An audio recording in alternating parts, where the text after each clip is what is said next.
With profound humble gratitude and love to all venerated enlightened masters, we bow to the Almighty in soulful gratefulness for gifting us with their holy blessed presence.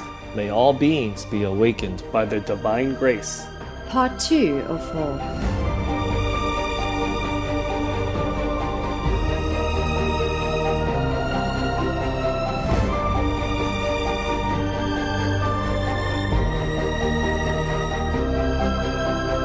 Etc.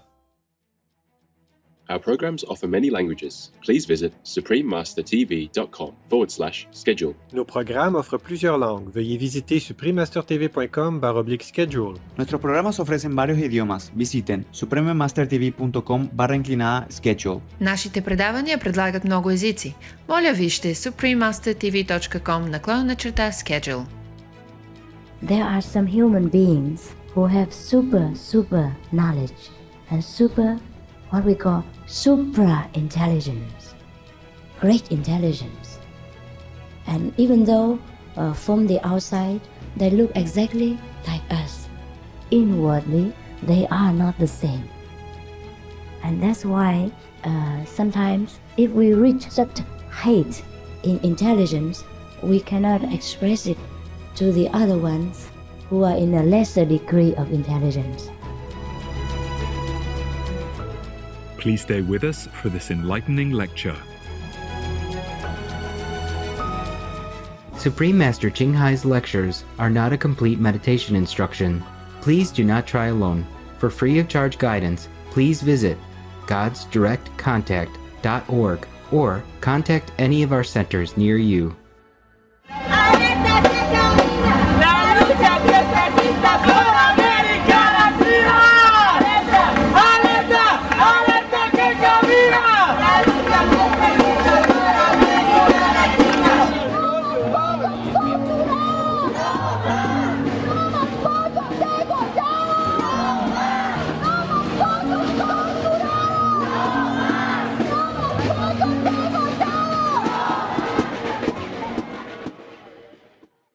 Vegan, becoming a saint.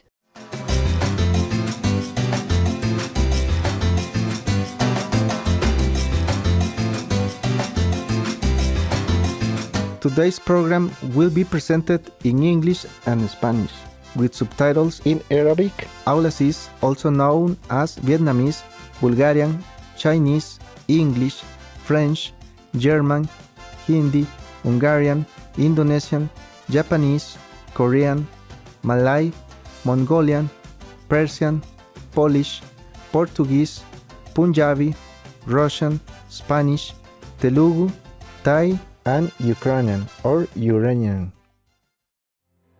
There are 211 countries and regions which have animal people protection laws. Obey the law of your country. No more animal people slaughterhouses. No more hurting. No more murdering them to eat, to lab test, or for any reason at all. Be vegan. Make peace. So be it.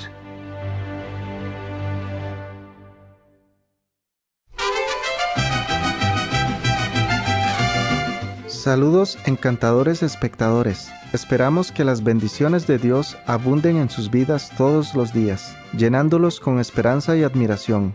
Soy Sebastián. Nosotros, los costarricenses, sentimos gratitud por ser conocidos como uno de los países más felices del mundo.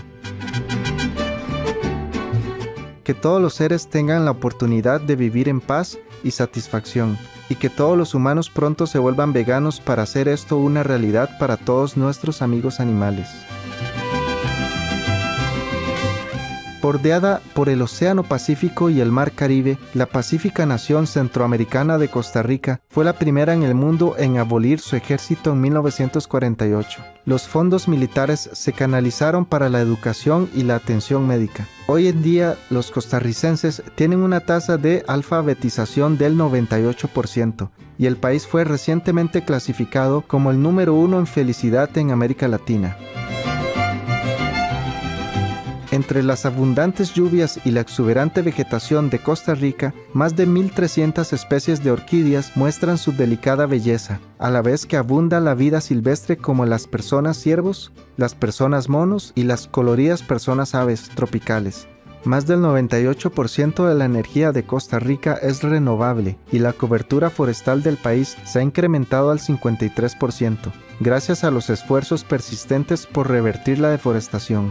En el 2019, Costa Rica recibió el Premio Campeones de la Tierra, el más alto honor ambiental de las Naciones Unidas.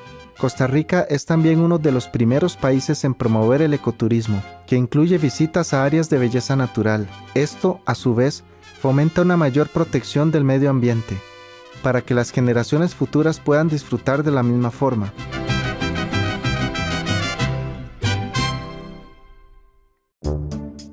Don't be vegan. You must know how to spell it first. Who'd want such smart effort?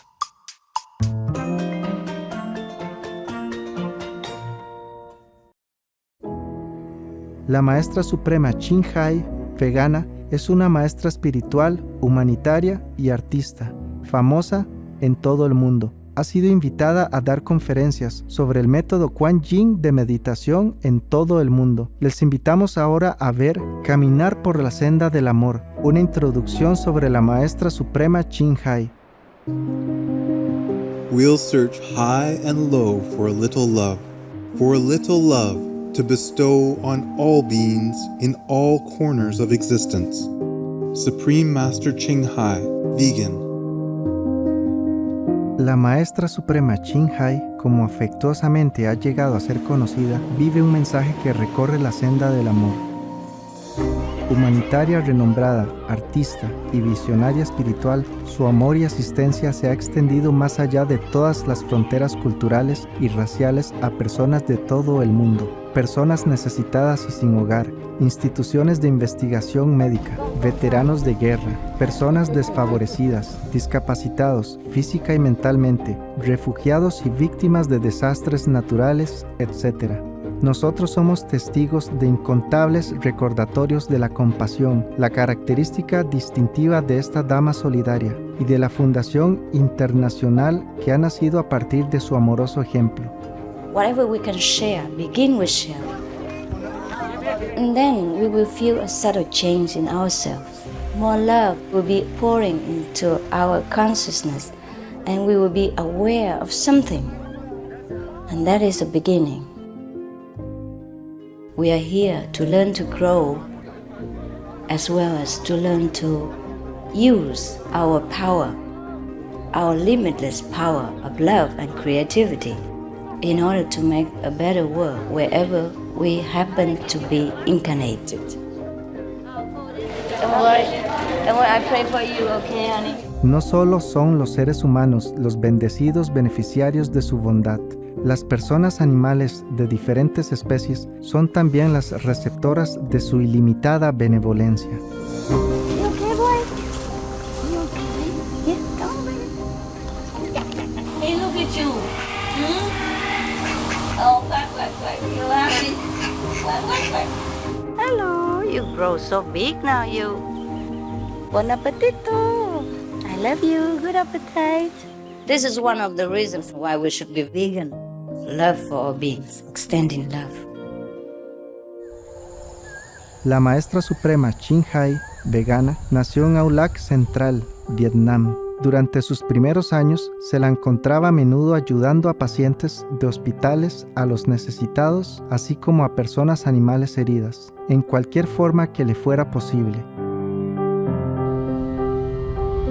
Cuando era joven se trasladó a Europa a estudiar y continuó allí como traductora para la Cruz Roja. Pronto descubrió que el dolor y el sufrimiento existen en todos los rincones del mundo, y su búsqueda de un remedio para esto se convirtió en el principal objetivo de su vida. En aquel tiempo ella estaba felizmente casada con un médico alemán, y aunque fue una decisión extremadamente difícil para ambos, su esposo estuvo de acuerdo en que se separaran. Ella se embarcó en lo que se convirtió en un viaje de más de 2 años en busca de la comprensión espiritual. Finalmente, en los más profundos lugares del Himalaya en la India, encontró un maestro iluminado quien le impartió el método Kuan Yin, un método de meditación en la luz y el sonido celestiales internos. Tras un periodo de práctica, llegó a la iluminación total.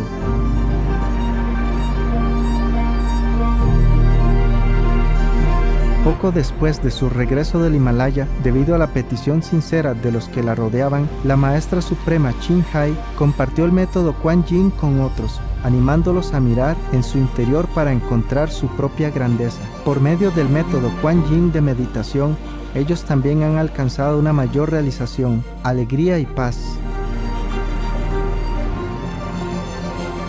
Al poco tiempo, llegaron invitaciones desde los Estados Unidos, etc. I saw that I was everywhere and in every creature. Europa, To see God is very, very simple. Asia, All religions tell you be a good person here and find heaven while you can. Australia, We are the sons and daughters of God. We are ourselves, the Supreme Master.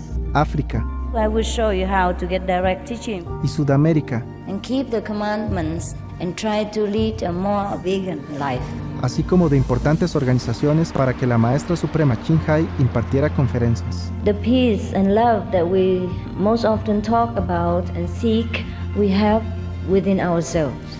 You must look inside and find your own treasure and find the real, lasting happiness. The future is in our hands, so you make it beautiful or you make it worse. It's up to you. La maestra suprema Ching Hai ha desarrollado muchos talentos espontáneos que expresa por medio de pinturas y creaciones artísticas, música y poesía, joyería fina y diseño de ropa, expresando la belleza interna y externa. Los beneficios generados por sus creaciones artísticas han permitido a la maestra suprema Ching Hai crear una fuente independiente de financiación para actividades humanitarias, para mantener su noble misión de asistir a los hijos de Dios en momentos de necesidad. Aunque ella no busca reconocimiento de ningún tipo, la maestra suprema Ching Hai ha sido galardonada en todo el mundo por autoridades gubernamentales y organizaciones privadas en numerosas ocasiones. Entre ellos, el Premio Mundial de la Paz, el Premio a Liderazgo Espiritual Mundial, el Premio a la Promoción de los Derechos Humanos, el Premio Humanitario Ciudadano del Mundo, Premio por el Extraordinario Servicio Público a la Humanidad, Premio Guzzi de la Paz 2006, la Distinción de Honor de la Semana Musical de Los Ángeles y primer puesto de plata en los 27 Premios Telly 2006.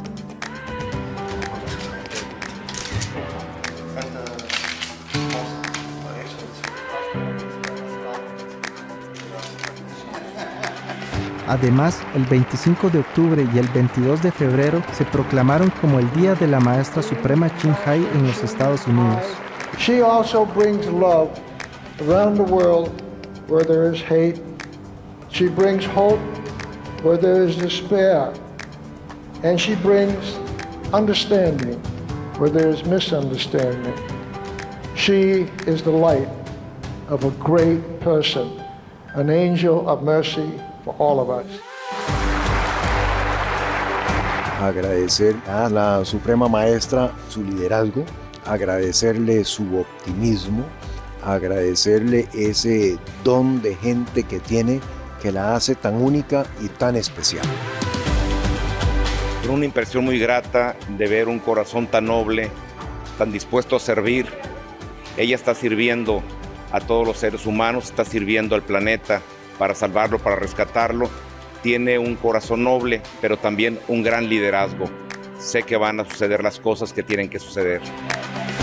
La Maestra Suprema Ching Hai es una de las personas verdaderamente dedicadas de esta era, ayudando a otros a encontrar y crear una hermosa visión de nuestro futuro. Muchas grandes personas en la historia han tenido un sueño, y como ella misma expresa, también la Maestra Suprema Ching Hai lo tiene.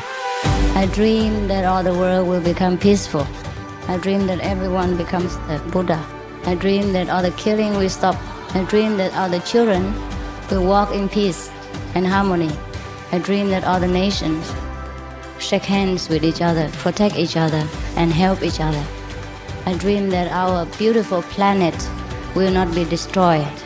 It takes billions, trillions of years to produce this planet, and it's so beautiful, so wonderful. I dream that it will continue, but in peace, beauty, and love.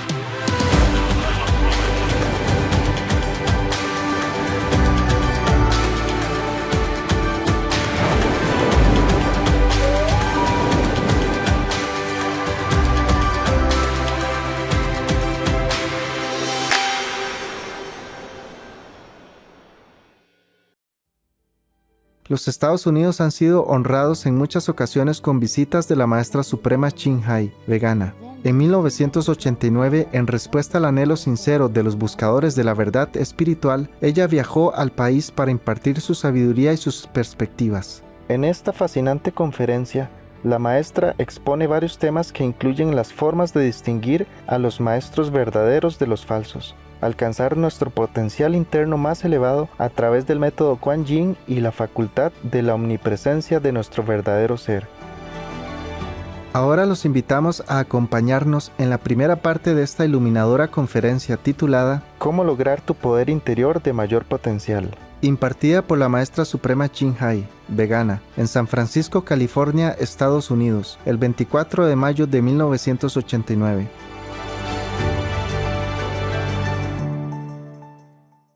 Peace for Ukraine or you reign now. Russia, just go home.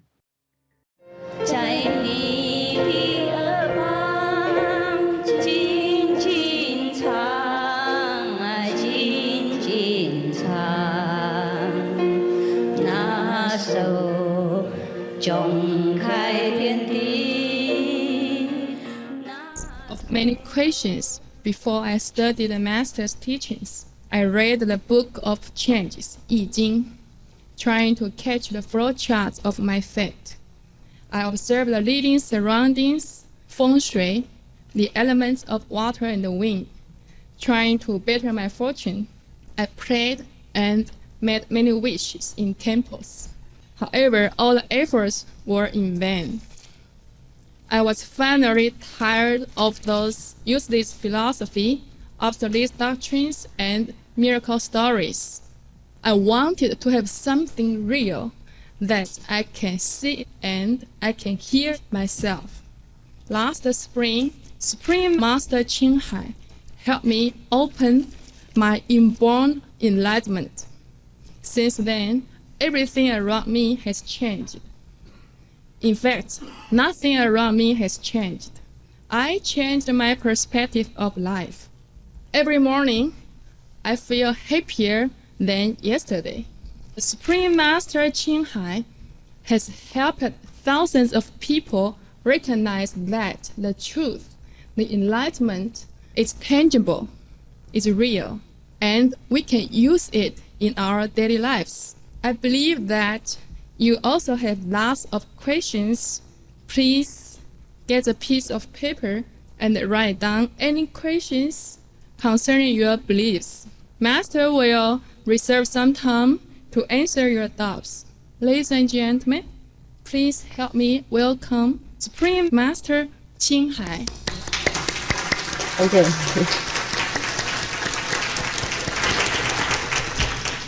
Thank you. 谢谢. That was very nice. Thank you. Finished? Yes. Oh, okay. It's your turn. Now it's my turn. And I hope the ladies and gentlemen will understand my somehow broken English. Every day for many years I spoke Chinese, and even up to the last minute Chinese was driving a car, Chinese food, Chinese conversation. I was in the car, I was wondering if any English will come by when I go to the stage. I was a little bit not really nervous, afraid that my English would die somewhere. But we will try it together with your blessing. Every one of us has a great blessing. The blessing flows out from our sincerity. That's what we call God's blessing. God's blessing is human's blessing. God resides within us. So with your sincerity and your devoted attention, my English probably will improve each minute. So my very dear friends and good brothers and sisters, it is the first time that we see each other. But I believe we have a lot of affinities in the past.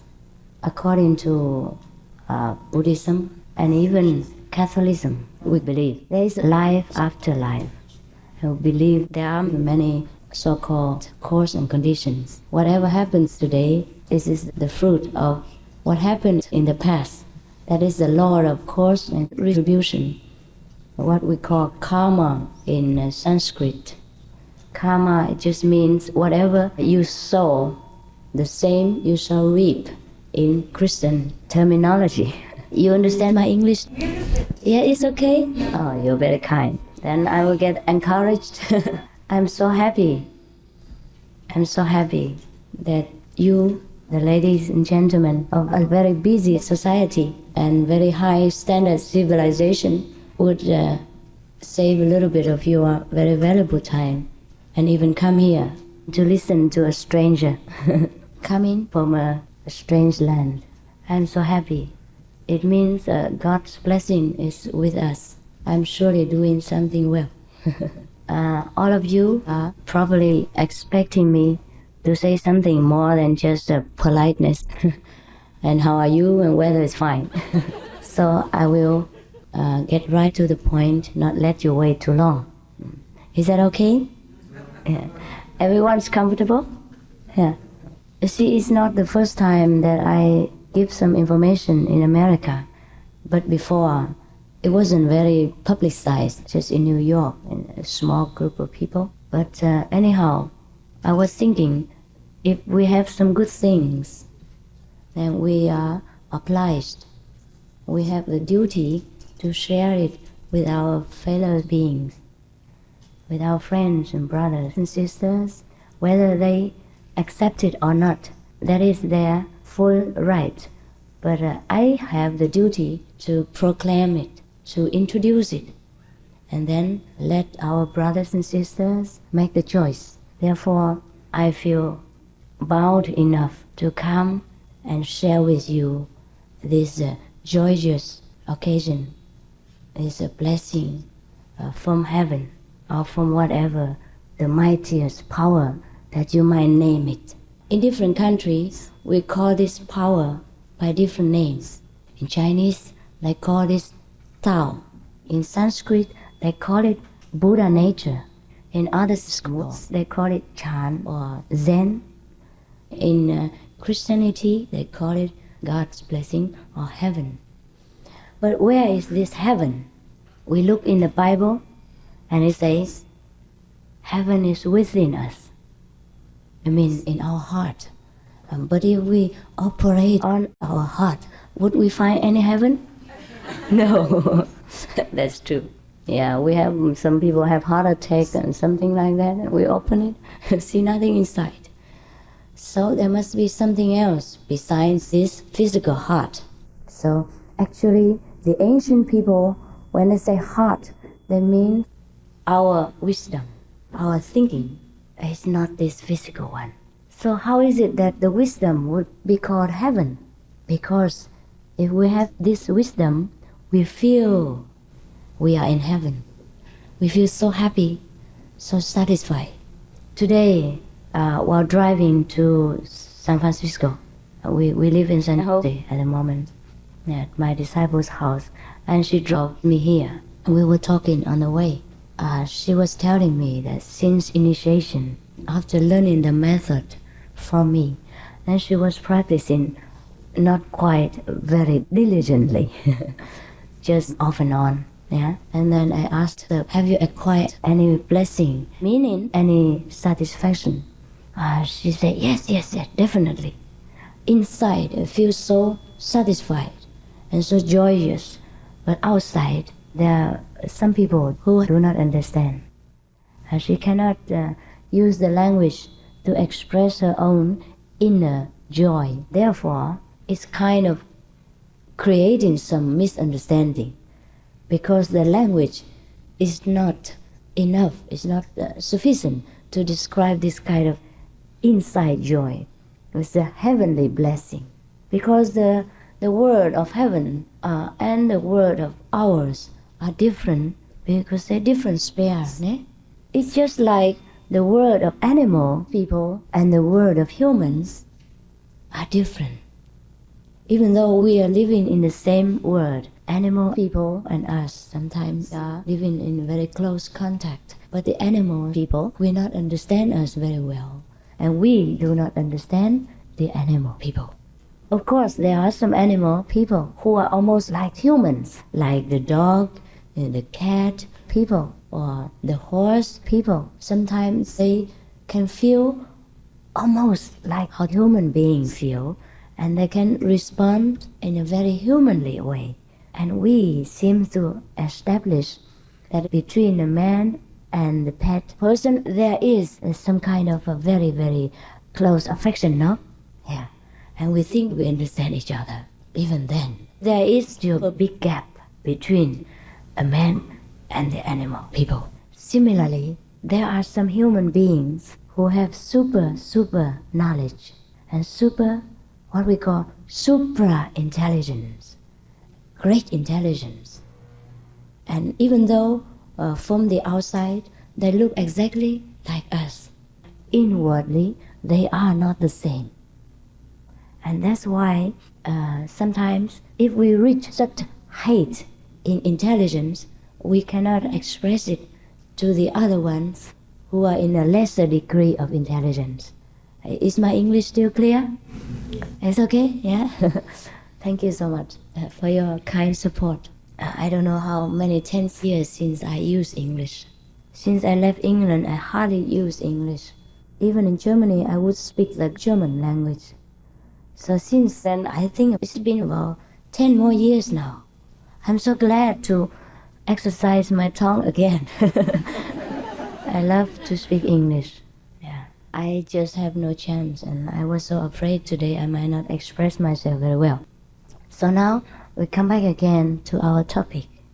Why is there such a difference between human beings? We can see very well for ourselves.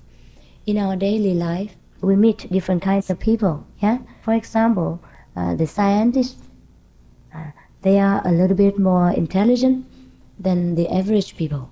We expect so. Even though from the outward appearance, they look exactly like us. You cannot tell at first glance who is the scientist and who is the physician, or who is the lawyer, who is the president, for example. Of course, the president we can tell right away. I'm sorry, I make mistake because he's too famous. Or the television is broadcast his face and we all know. But I mean, for the ordinary intelligent man, we cannot tell right away. Is it not so? Yeah. Now, this kind of intelligence we can acquire for ourselves. Just like we learn to become a scientist, and we learn to become a doctor, or a lawyer, or some kind of more specific intelligent people. For example, when we were young, we had no knowledge. We could not read nor write. And then slowly, by learning, we knew how to do it. And then we learned many things by the way. Now, the same thing, we can acquire greater knowledge, what we call supra-wisdom. What we call wisdom. It's not a human so-called intelligence, but it is cosmos wisdom. We can acquire greater knowledge, what we call supra-wisdom. What we call wisdom. It's not a human so-called intelligence, but a cosmos wisdom. This is something it's not very mysterious and not very difficult to acquire. I was so surprised. After I acquired it, I was so surprised that it is so easy. It's kind of what the Americans say, know-how only. Know-how. It's the same like every science, every work, every specialty. It's like learning how to build a bridge or learning how to make an airplane. 100 years ago, it would have been impossible to think that one could fly from America to Taiwan just 10 or so hours or 20 hours. Then you are right. 100 or so years ago, it would have been impossible to even imagine. Isn't it not so? Yes. And now, with the development of science, everybody takes it for granted. It's no problem. Today, to sit on an airplane is like to sit in a taxi. It's just a little bit longer distance, that's all. Now, we may enter in a different era, and even a higher scientific civilization. We can transcend the space limit and even the dimensions limit, the word dimension. Up to now, we learn to know only, I think, the third dimension. Is that not so? If I say something wrong, please correct me. I'm still very young, may make mistake. But there are some ways to know the fourth, the fifth, the sixth, the 10th dimensions, etc. If we only know how.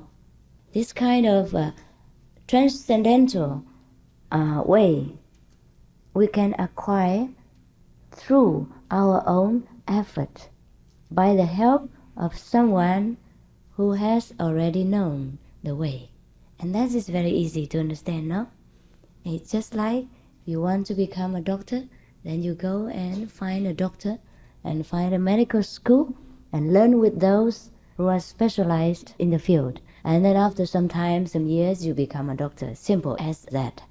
And now, these are the science of the world, what we call earthly sciences, like to make aircraft, to make spaceships, to make cars. Auto, is it English? Yes. Yeah. Because some English, French, and German words are similar, so I'm wondering what I'm speaking. See, I have friends of all nations, and sometimes I would mix up language. The best thing is that we learn the Kuan method, the enlightening method, and then we don't need all this complication. We can communicate from within. And from America, you know what the people in Taiwan need, and you know how to help them. And that's why many people are interested in becoming enlightened. Inside of us, we have great wisdom, great power, and this is what we call Christ power, or God power, or Buddha nature. It's the same thing, just different countries name it differently. I'm glad that you have no discrimination in your mind and that you have come to listen to me. It means your heart is very broad, and it's easy to communicate. If someone just clings to one religion or another, it makes it difficult for me to communicate. Those who come here, it means somehow that you are very open-minded. So I feel very relaxed and feel very close to you somehow, very close. I don't know how you feel. Is it close or not close? Huh? Is there anything very close? Yes? Oh, I'm so happy. And that's good. That means we have something in the heart, some affinity. Yeah. So then we go further. What makes Jesus so great? What makes Buddha so famous? What makes Lao Tzu, Zhuang Tzu, Kong Tzu so famous up till now? It is the power that they have acquired. We all have this power, I may inform you. My information doesn't give you this power. My information doesn't make you great. It is you who are already great. It is that you do not know. It's you forgot to use it. So I have the honor to inform you. Maybe you remember it, or maybe not. But it is my duty to inform you. Because since I have found it, I cannot long for anything else in this world. I am free from any desire. So I think some of you out there in the world would long to have the same kind of joy, the same kind of complete fulfillment of satisfaction, that we have no longer this kind of struggle. I don't know what is missing. I want to find something. I don't know what it is. We have husbands, we have wives, we have wealth, we have money, we have position, we have everything that society can offer, but we still feel lonely. We feel something is not right. And that is because we have not found our home. We have not found this Christ power within us. We have not found heaven within our heart, or we have not found our own Buddha nature. That is what's missing. So I have found it, and I thought I must inform you that there is a way that is very easy and beautiful and costs nothing, costs no complication, no changing of any society, any environment, no shaving of the head. You don't have a look at my head. You don't need to do it. You don't need to do it. You still can find the same power. But I already shaved, so I continue to shave. Just to show you that we don't need to change anything. Whatever we are, we stay like that. Maybe tomorrow I will feel like and I might grow my hair. That makes no difference to me or you or the Buddha nature inside. Jesus found this power. Therefore he was so great. He could heal the sick.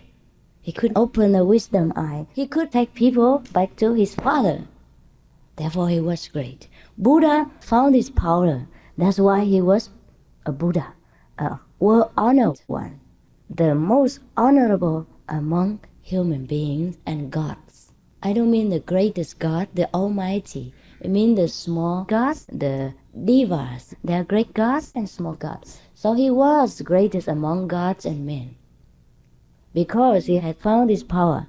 Confucius and Lao Tzu, they all found this power, and many, many countless more beings have found this power, and they became great.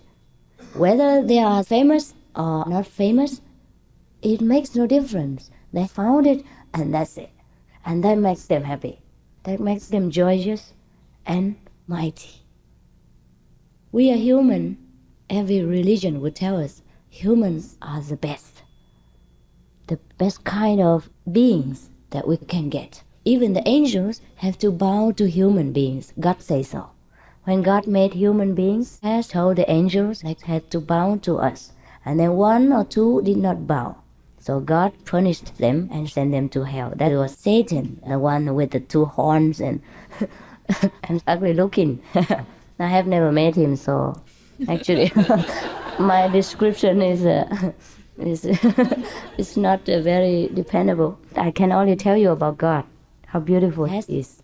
And the Buddhas, and the angels, and the fairies, and all the beautiful beings in the cosmos. Cosmos?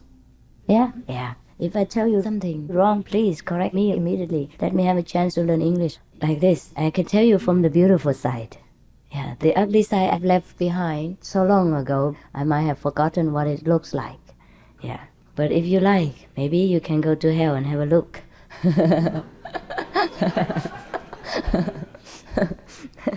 Actually, when we practice this path of truth, we can't even go to hell, but as a visitor. Yeah, and we can go when we want to, but not as a prisoner, not as the one who goes and has to suffer, but the one who goes and blesses. We go to hell and all hell immediately becomes empty. We have to go sometimes to rescue our relatives, our disciples, our friends, our husbands and wives who had been astray before we got initiation. So we must go sometimes, but we are free to come and free to go. The Master will take us there and take us home. Now we don't talk about hell. It will scare everybody to death. We don't often go there. Sometimes only. Actually, after initiation, most of our relatives are being rescued immediately. Most immediately go to different sphere to live in happiness. But in case some of them are so heavily obstructed with their own dark thinking from before, yeah, or from the many lives before, they may have to stay there a little bit longer, and we may have to go down ourselves and take them home. I think you have reached some of Swedenborg or something like that. Have you? Swedenborg? Yeah. Yeah. Have you read that he went to hell and rescued some people? Yeah. Go home and have a look. I haven't even read myself. I haven't. I don't know where I learned this information from.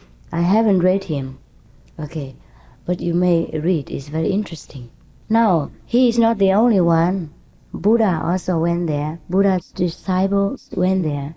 Jesus went there. Jesus' disciples sometimes went there.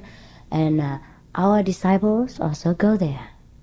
And they go back, they can also tell you something horrible that makes you feel as a nightmare. But we don't go there often if we don't have any mission. If we have nothing to do there, we don't go. We have to only go upward to higher and glorious worlds, to be near to our Almighty God. The ocean of love and mercy, this is what we call God. He is not a being, although he might manifest himself sometimes as a kind of a being to let us feel close to him, touch him, and communicate with him. But otherwise, he is only an ocean of love and mercy and of bliss, blessing, and compassion. Everything that's good and joyous, that is God. We ourselves are, at the moment, even without initiation, even without knowing our innate wisdom or our inborn heavenly power, we are still mini-God. We are still God.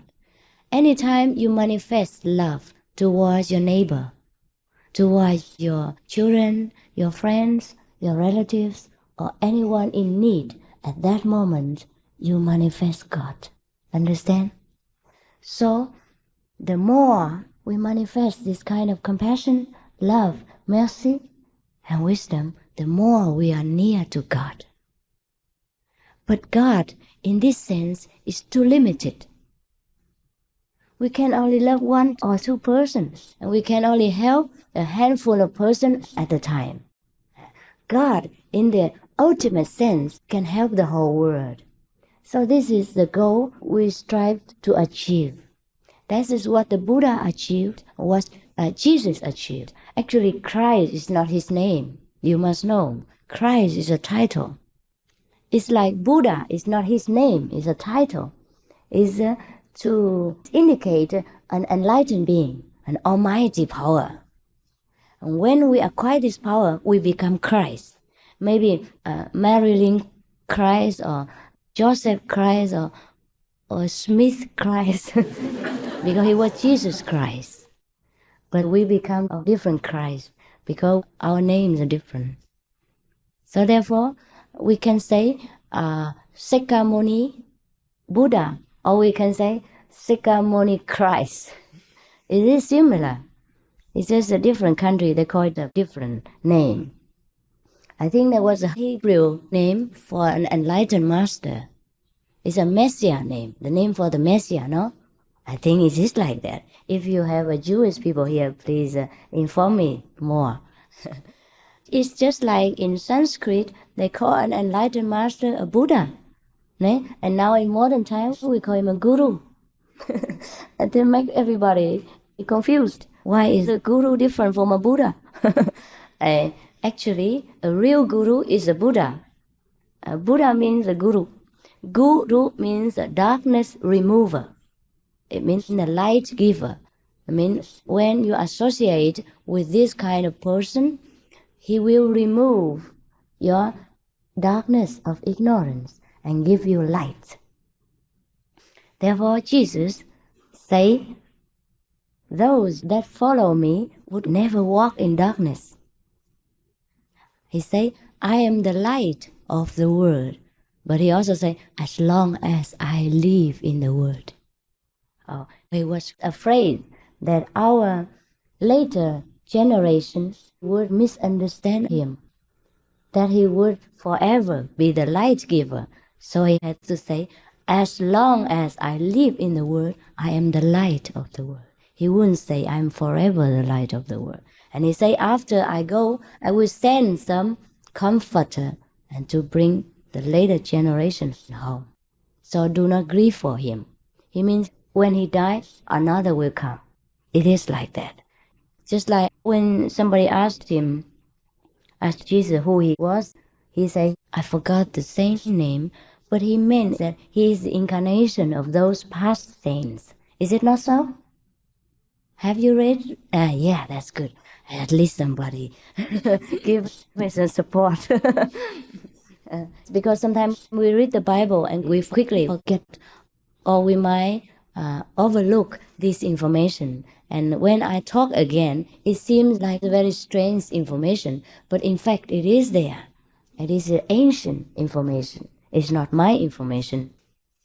So the same, sometimes I speak to the Buddhist people and they also think I'm speaking strange things, because they thought they never heard of it before. But I say this is stated in the Bible, in the Buddhist Bibles, in the Buddhist doctrines. So it's the same when I speak to you about Christian Bible. Sometimes you may feel strange if you don't remember. So the same as someone asked me, the Buddhist doctrine would have the law of birth and rebirth, or the law of karma. It means the law of cause and retribution, cause and effect. They say to me, Christians don't have this. I say, yes, Christians have it. Because in the Bible it says so. As you sow, so shall you reap. Is this not cause and effect? Then what is it? But for your information, I may also inform you, the Bible was cut, censored, and erased so many times. Many information was not allowed to the public. But as we know, many people did research on Jesus' life, and they have also discovered many information which is very startling to us and was very useful. It is something like this. Like Jesus was vegetarian since he was a child, and now the Roman Catholic Church would not accept this. But the fact is the fact, and history is history. No one can change that. It's just sometimes the facts and the history are so unknown to the humans at large, to the majority of humans. Therefore, sometimes when somebody says, it seems like very strange information, that is all. But if we take time and patience, we will collect for ourselves vast information heretofore unknown to us. Is it not so? Sometimes in your own working field, you also suddenly discover something new. And the same with the scientists. They forever discover something new. And what is unbelievable today, tomorrow is proved to be very trustworthy. It is like Galilee before. Is it Galilee? Who say that the world is round? No? Is it him? Hey, yeah. And they say the world is round, and then the church imprisoned him. It's just like that. It's so hurried, so impatient, and so inhuman. Sometimes the dogmatic people can cause this kind of disaster because of ignorance. And hundreds of years later, we all feel sorry. And for what? We cannot make up for it. We have lost a great talent. Humans have lost a great talent and a great prophet. I think he did not use his own eyes. I think Galileo did not use the human eyes to look at it. He might have not even used the telescope. What did he use? He used his wisdom eye to see. And he could only see the truth. Therefore, he spoke the truth. And at that moment, if there was developed science, they could have proved it, but they were not so far advanced. Therefore, they punished a nice person. After all, didn't care what kind of level he attained, how enlightened he was. He was such a beautiful person, so harmless, innocent, and it just imprisoned him like that for nothing. Now, these people are those that acquire their inner wisdom, like Jesus, like Buddha.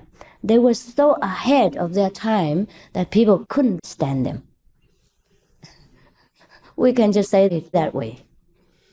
Therefore, when Buddha was alive, he knew everybody worshipped him. There were many people tried to harm him and tried to kill him and tried to disparage him, tried to blacken his name.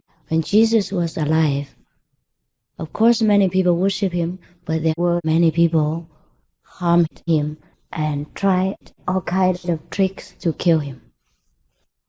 Even though the church knew that Jesus was innocent, he was still powerless against these wicked people. Similarly, Galileo, he was also so great a person, a prophet of the time. He was so far advanced. Therefore, people could not catch up with him and did not understand his ideas and his wisdom. So therefore, we see science is not always up to date. Now, what we should do is to follow our own wisdom. Most of the scientists, their brains are in very active use. They use a lot of their brain, more than the average person does. Therefore, they discover and invent so many apparatus. They can invent many things to add to our comfort. But what they use is even just a little bit of the wisdom that our Father God has given us since the day of our birth. Now there is a way to use our complete wisdom. And it's so easy that everyone can do it. And if I can do it, just a small person and weighing only 30 or more kilos can do it, I think you're so great, big and tall, you may even be able to use more. And that is our hope for the future.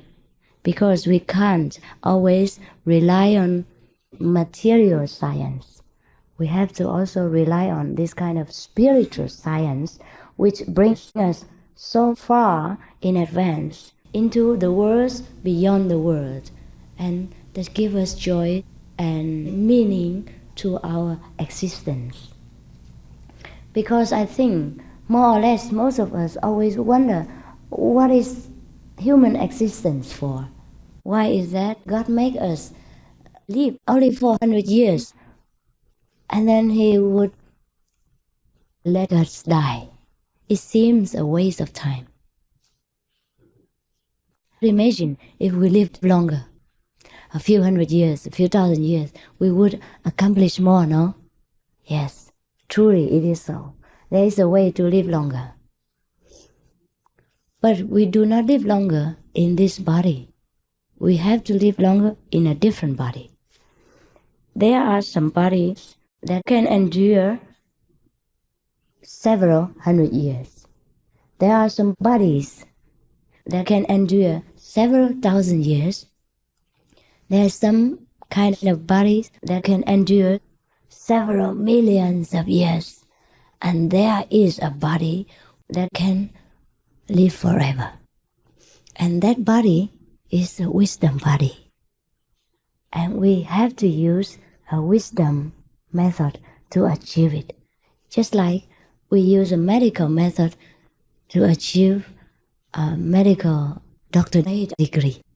And we use a wisdom method to achieve our wisdom body. With this wisdom body, we fear no fire, no water, no disaster of any kind, and we feel no pain of anything. I have no words in the human language which I can think of to truly convey to you, my brothers and sisters, this greatness of our wisdom, of our Christ power inborn within us, what we call the heavens within. Lo and behold, the heaven is within you. Everybody says it like that, and everybody knows that. But if you ask them, what is heaven?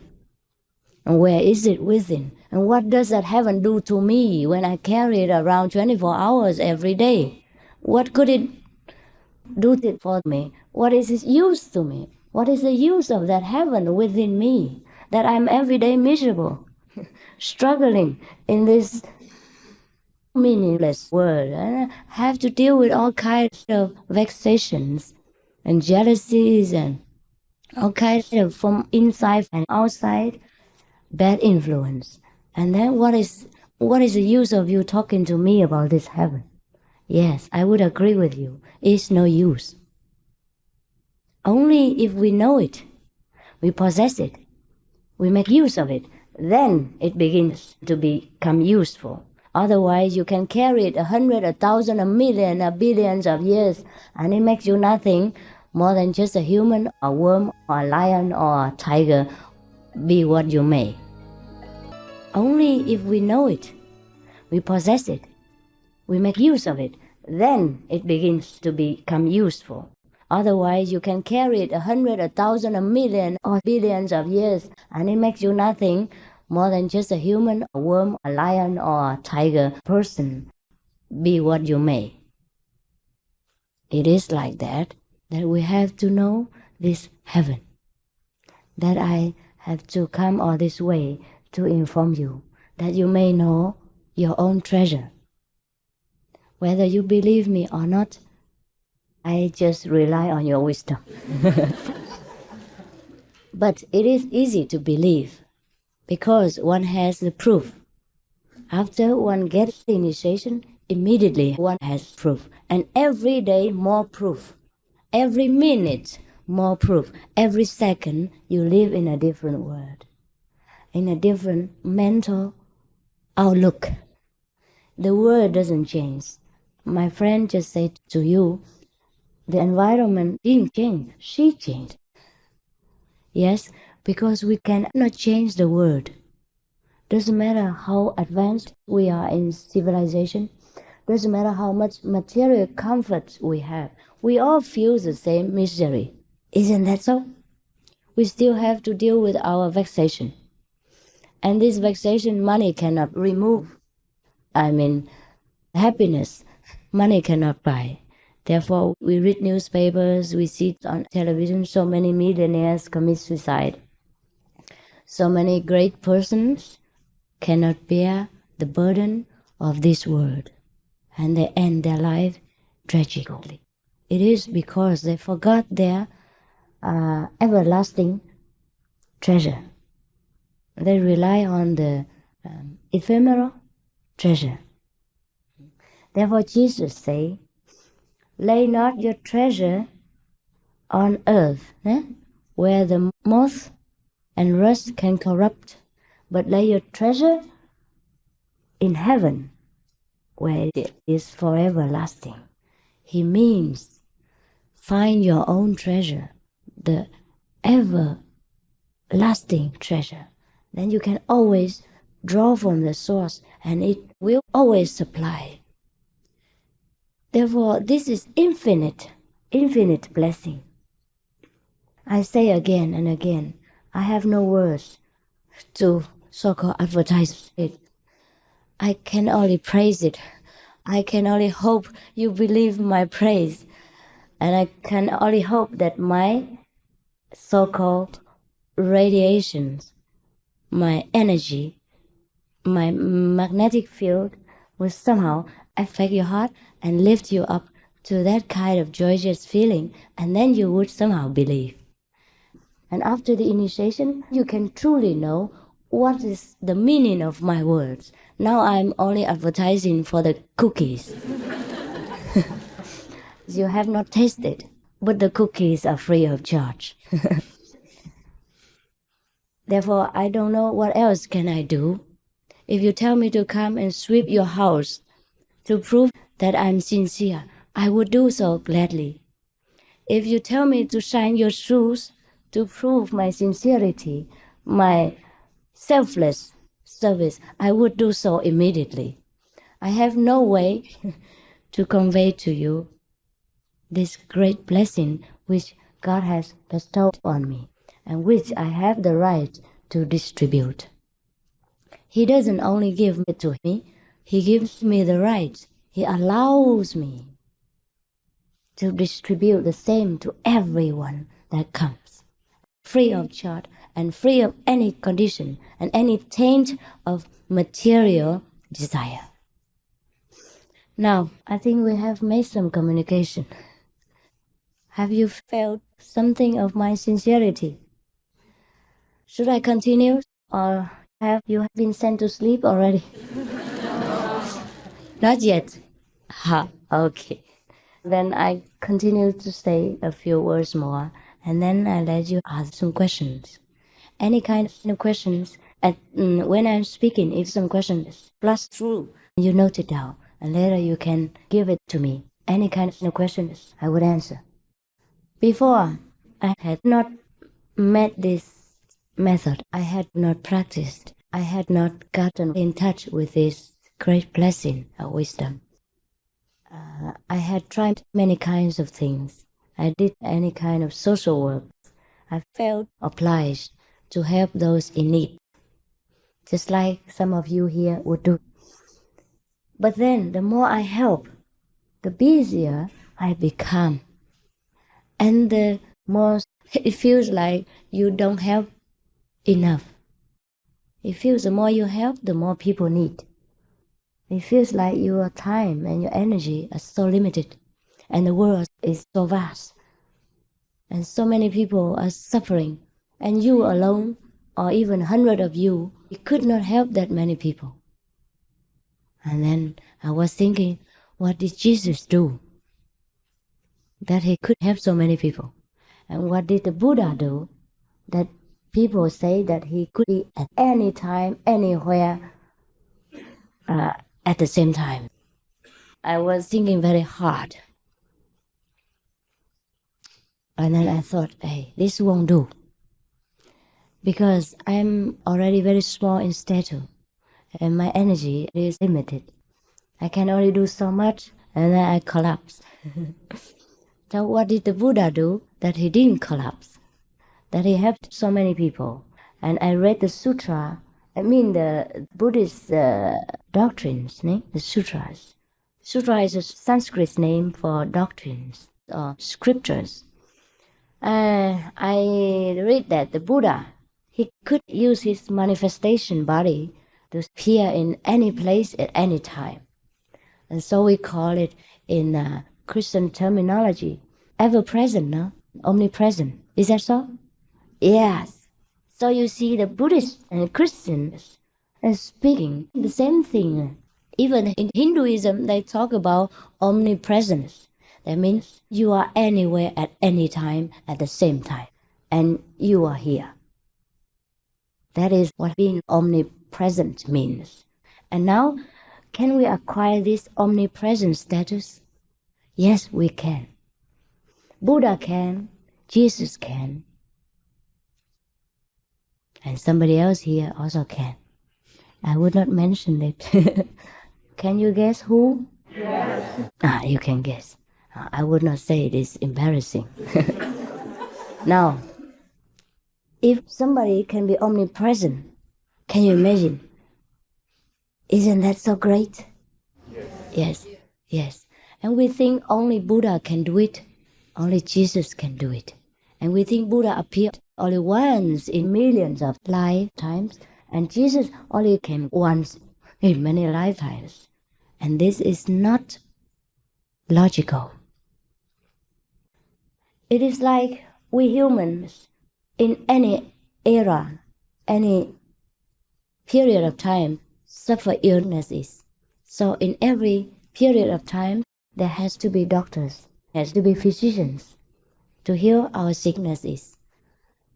Human beings, since ancient times, have suffered from mental dissatisfaction. This is a kind of illness. If we have an illness in our physical body, it's easy to heal. We take pills, we have an operation, we take some injections, and that's it. We are okay. But the mental suffering, no one can heal. The vexation every day that life's pressure gives us, no one can lift up. Therefore, if Jesus only offered his face, offered his blessing once in billions of lifetimes, in fact, from what the majority of people want to understand, it means he only appeared that one time and never again. And that is underestimating God's mercy. This is what the civilization brought me. It's air conditioned. Yeah. I live in Taiwan. It's a countryside. And we live in open air. I live in a tent. We all live in a tent. And our temple is also a tent. We don't build temples. We don't waste money and make a lot of noise.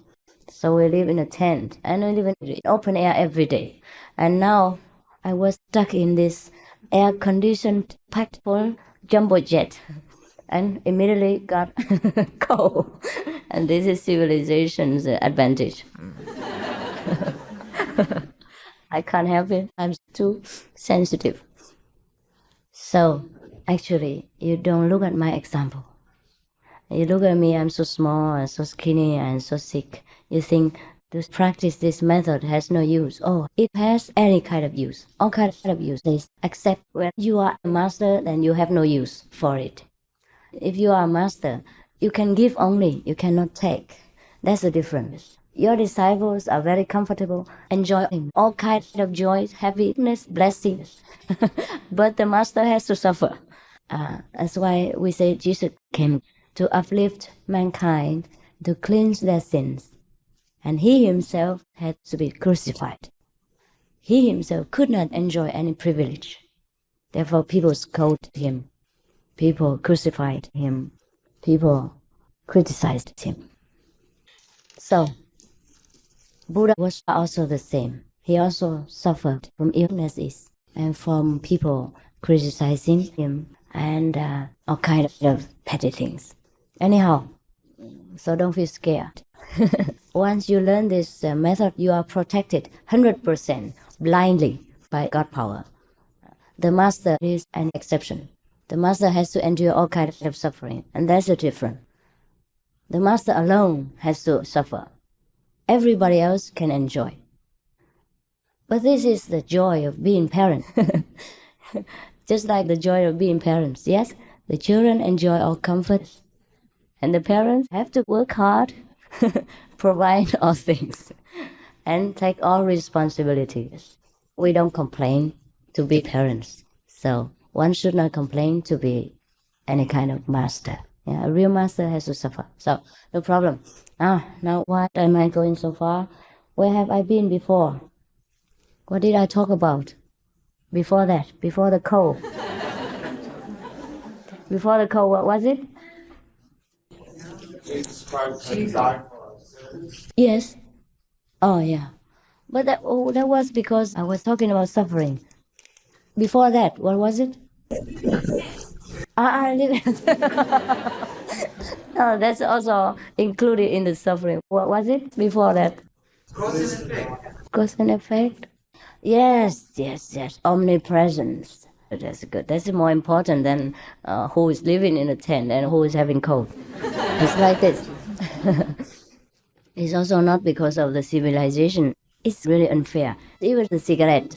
Yeah. In the airplane, so many people smoke. And this also contributes to my health. Why is it when somebody acquires this inner power, he can become omnipresent? It is because he is connected with the whole universe. So in Chinese Taoism, they say 万物同一体. The Chinese. 万物同一体, it means you and the universe are one. Or, as Christ put it, I and my Father are one. What does Father mean? It means the cause of the whole existence, the parent of all beings. And if you are one with the Father, he means you are one with the whole cosmos. He means like that. He achieved this state of enlightenment, of the higher level of consciousness. Now, enlightenment doesn't mean you go around with a light on your face. But it can happen. People will see you with light around if they have their wisdom eyes open. Now, We see Jesus' drawings and Buddha's pictures, or the saints have halos around them. That is their light. So actually, that's exactly what it means by enlightenment, because have light. Actually, there is light. But this light, we cannot use our normal mortal eyes to discern. We have to use the wisdom eyes, or the heaven eyes, or the God's eye, the Buddha's eye, or the Tao's eye, whatever name you call it. Yeah, Jehovah's eye. So many religions make a different name, so we are confused. Now, how to acquire this eye and how to acquire this light? This is the purpose of my coming to you tonight. I would like to share with you the simple technique to attune yourself to this God power, or Christ power, or Buddha power. Then you will become Christ, you will become Buddha, you will become, you and your Father are one, like Jesus. Jesus did not say he alone is a son. He said all beings are the Father's children. No, the Bible says God made man in his own image. That means we are likened to God. And not only Jesus, but he alone realized that, or his few disciples realized that, because he took time and practiced to discover his own great level, his own great status in the universe. We have not done so, therefore we are ignorant of our greatness. And we are walking around on the street like beggars. Oh, I'm sorry, no, I don't mean you are beggars. What I mean is, compared to your own inborn greatness, we are really beggars. We are even worse than beggars. If we know how great we are, then we feel very sorry for our previous ignorance. That's why Jesus was so diligent, running from one place to another, telling people, you are sons of God, you can be God, you can find heaven. Lo and behold, heaven is within you. You can find heaven now. And then Buddha also ran around for 49 years, kept telling people, everybody can become Buddha, everybody has Buddha nature, everybody can become Buddha. But very few people listened to him. Why is that so?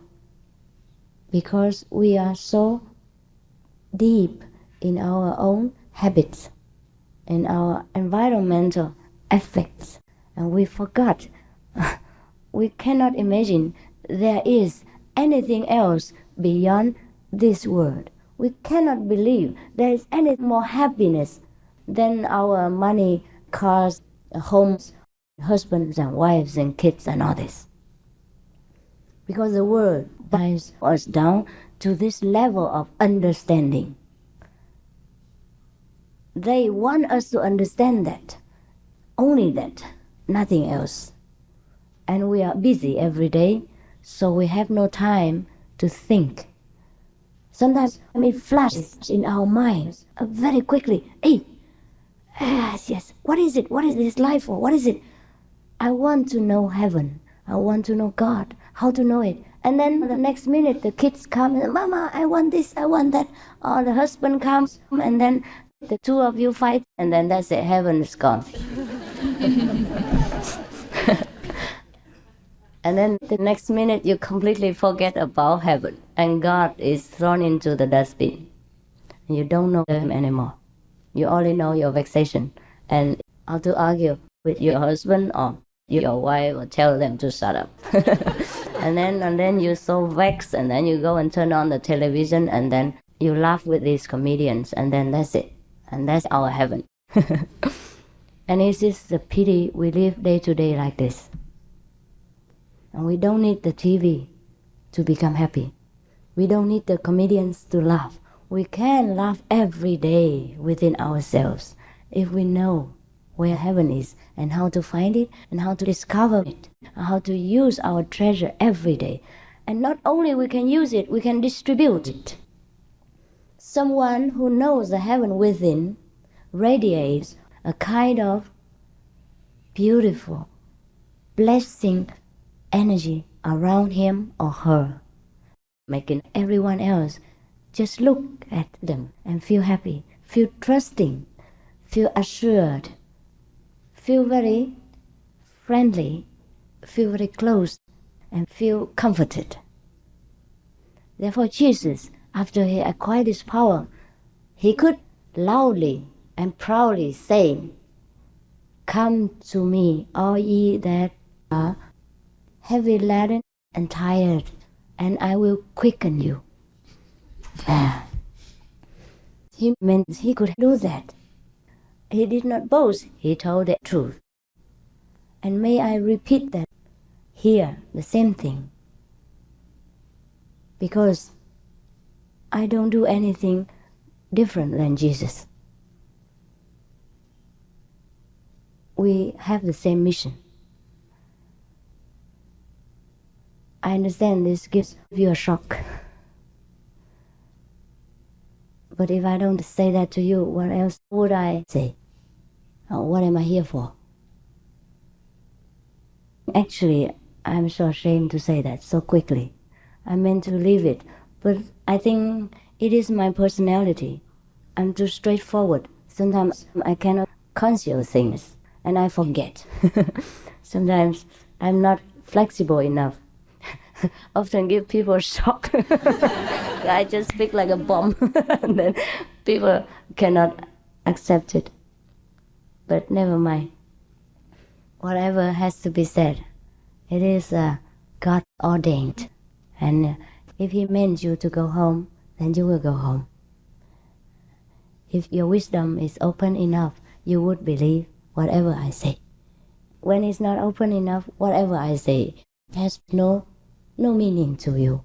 Is it not so? When even Jesus was alive, many people did not believe Him. Therefore, who am I to expect many things?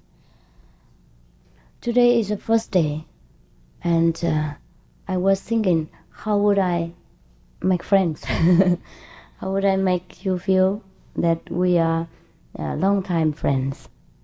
And then I was thinking, but we don't need to do that. Because the God power within us will unite us together. And the language is only very small, convenient experience, meaning. It makes not much difference. Most of the time, the great masters, they don't use language to convert people. They use their eyes and their energies, their radiance. And as I have just spoken to you minutes before, someone who acquired this Christ power will radiate this kind of assurance, kind of trustworthy atmosphere, and make people believe what he says, and they feel very comfortable. Even his touch and his eyes will heal many sicknesses. Jesus, he did not use magical power. People all think he used magical power. He did not. He himself is the magical power. Anyone who came in contact with him will get benefit, get blessing, get healed, and get joy. It is like that. Even his disciples would have this kind of blessing power.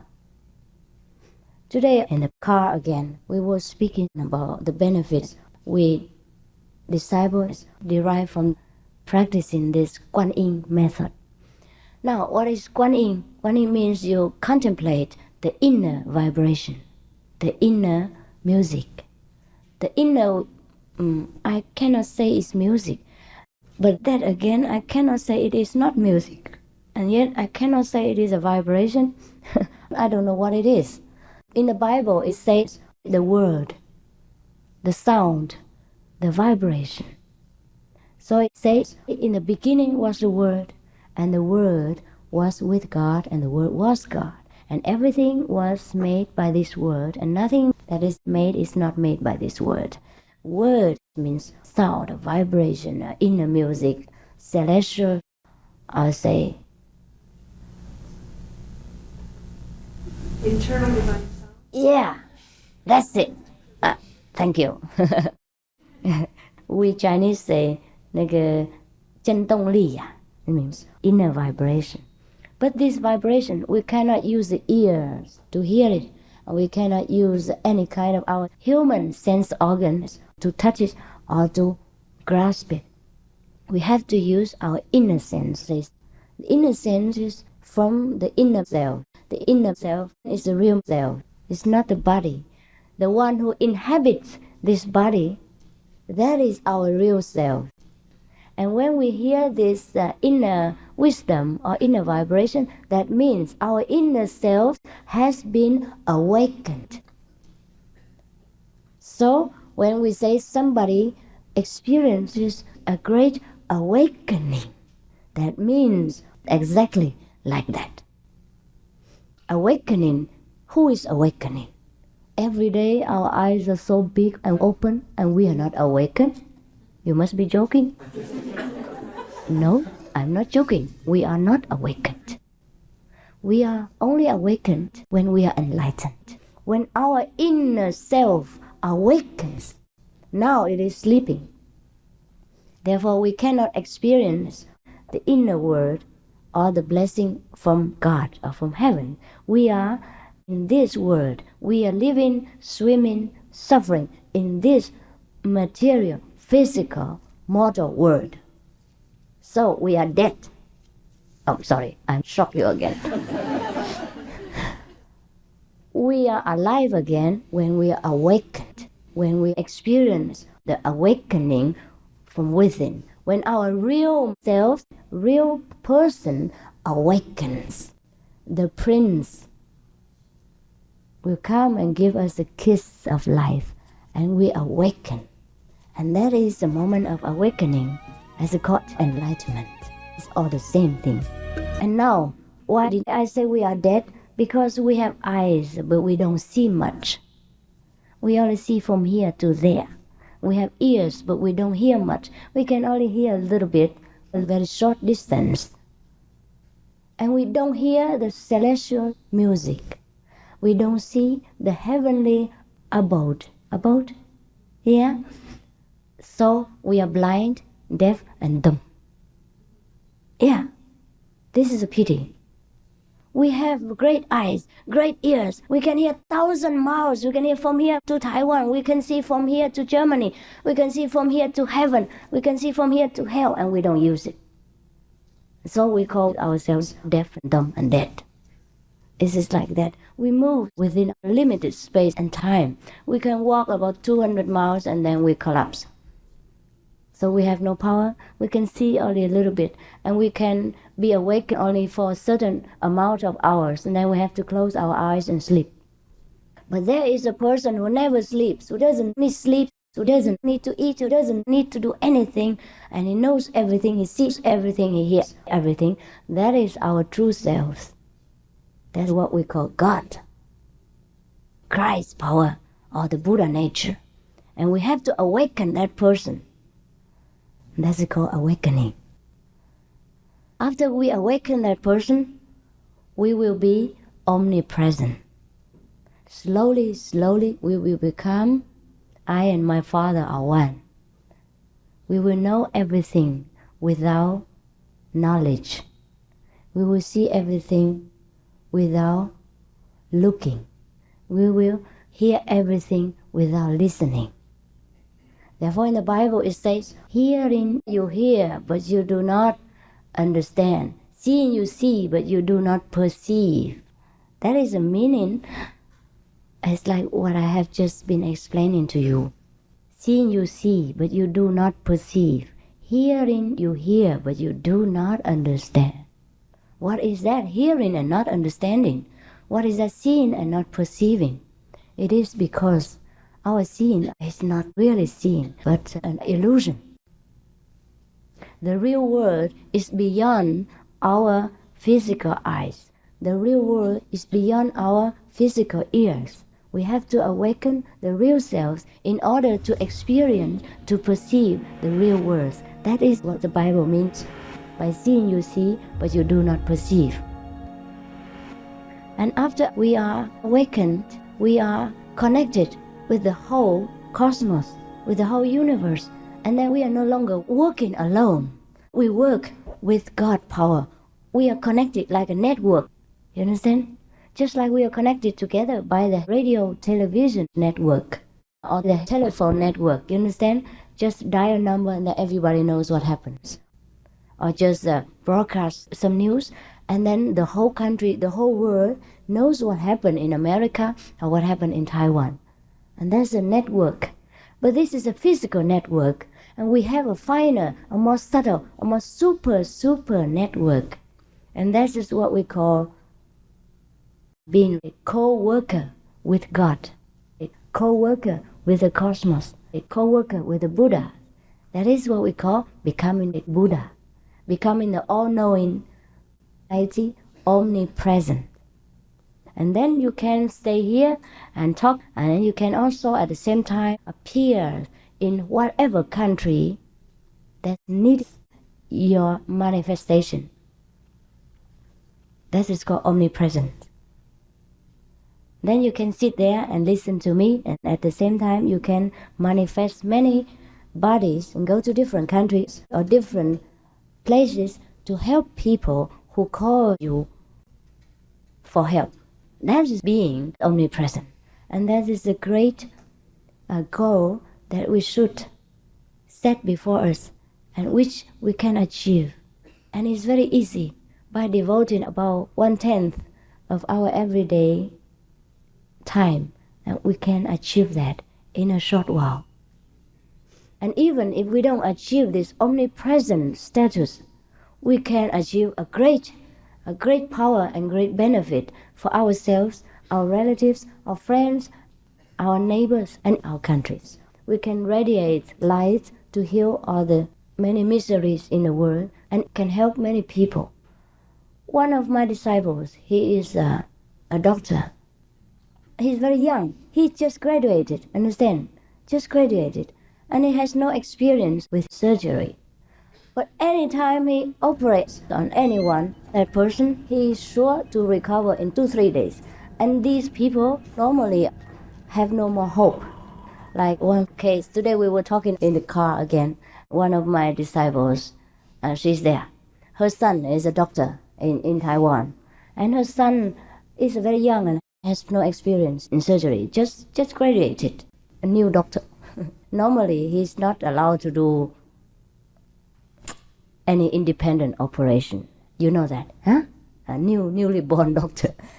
But the many desperate cases is already nearly on the waiting list to death, so he can try. Anyhow, they will die, understand? Therefore, he can try his hand. And you try, and then the person goes home in 2-3 days. Actually already desperate, like the lungs are full of water. I'm speaking here and the person is there, so you're not afraid I'm telling any lies.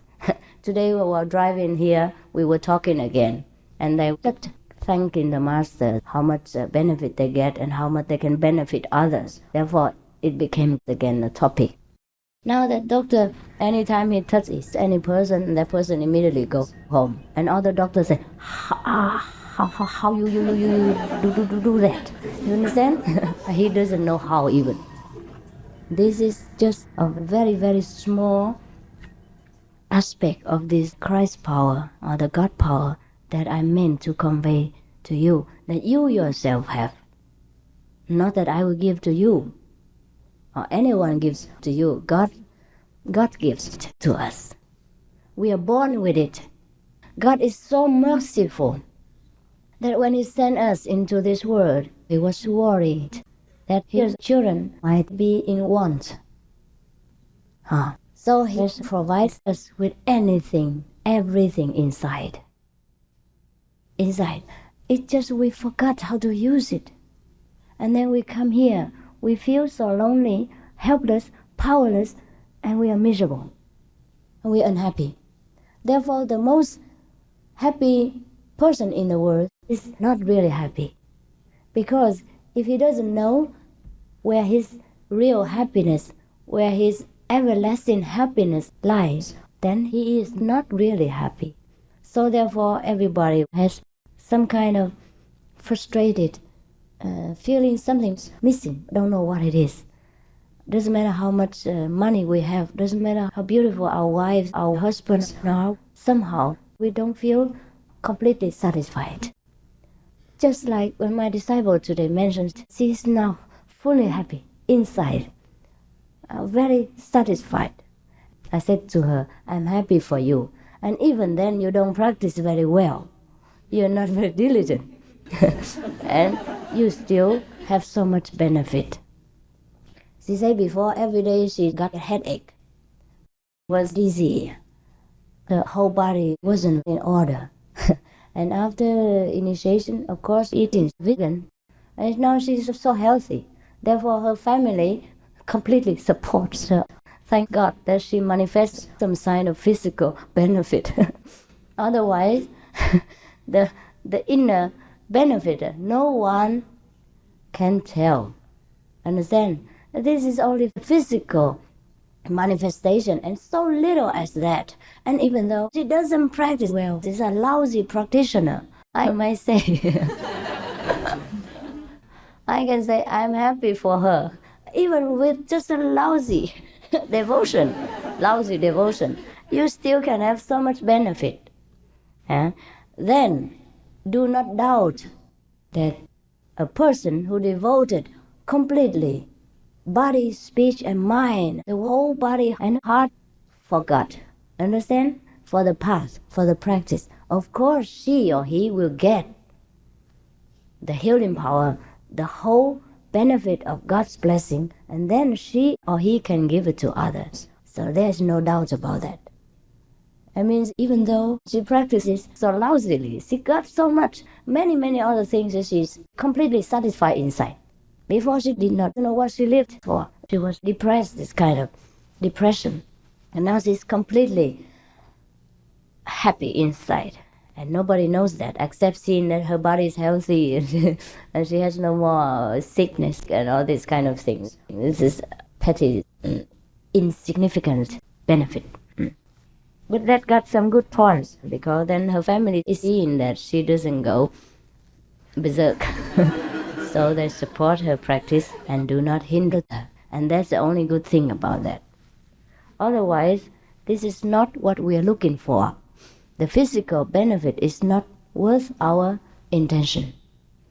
It's just that what I mean is even a fraction, a small fraction of this power would change so much in our lives, our environments, and anyone that comes in touch with us, that we are so puzzled that this kind of power really exists.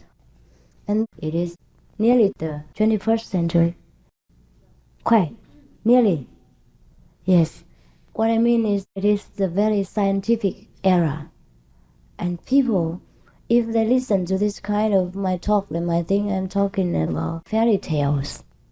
Therefore it is difficult to convey our message to the world at large, however much I'm impatient to do so, and however much my disciples are excited to do so, they still have to be patient and play low. It is very pitiful, but there's no remedy for it. Even when Jesus was here, he did not save many people. Not many people followed him. And Buddha also, not many people followed him. Only after they died, then they became more famous. Why? Is it easier to worship a dead master? It's true. Because they have no words. Whatever you want to believe, he wouldn't correct you. Whatever your false faith, he would not scold you or would not hurt your ego. That is the meaning of that. So after the master died, everybody come and worship and make a big deal, make pomp and show and everything. But when the master is alive, it's difficult. It's hard to survive, let alone to transmit any power or any doctrines. Therefore, in Chinese, we say, since ancient times, the real master's life is like a very delicate thread. It means easy to break it. The life of a master is very dangerous. They mean it like that. Because they are so ahead of their time that whatever they talk about, the majority would not understand and would not be able to accept. So in China also, in ancient times, most masters, they had to hide themselves and teach only a small, discreet group of disciples that dared not go out in public. The more famous, the more difficult to get this master. So in ancient times, to get enlightenment was something very far out of reach. Also, the communication and the transportations were not as good as our present time. Therefore, in ancient times, the disciples treasured the master's teaching because it was very difficult to get. Very difficult to get even one line of it. In our present time, there are more advantages in communication and transportation. But then, it also requires the public's karmic affinities, meaning we have to sow a lot of good deeds together in order to make a good atmosphere, to lift up our mental understanding, our own consciousness, in order to accept something new, something that we have not been able to understand before or have not heard about before. This is also difficult. The transportation, the communication doesn't mean anything that could help us. It helps us a little bit only. It can bring me from Taiwan up to here only. But then the acceptance has to come from people's mentality, from their own level of understanding and their own level of consciousness. Now everyone has a different level of consciousness. Therefore, a doctor will think differently from a garbage collector, or an engineer will think differently from a taxi driver, maybe like that.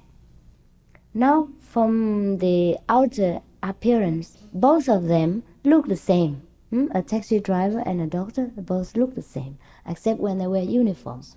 Otherwise, they look the same. But inside, there's a different knowledge. The taxi driver doesn't know much about medical problems. He doesn't know how to cure a person's sickness. The doctor can. He can look at your face. Some doctors are so good. He just looks at your eyes, your face. He knows where your sickness is.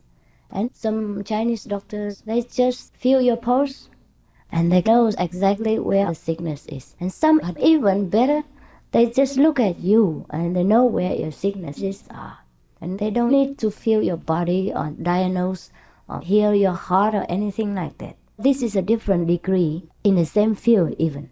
So the same with average people. Everyone has different thinking because of different backgrounds, different previous lives backgrounds, different education, and different environmental effects.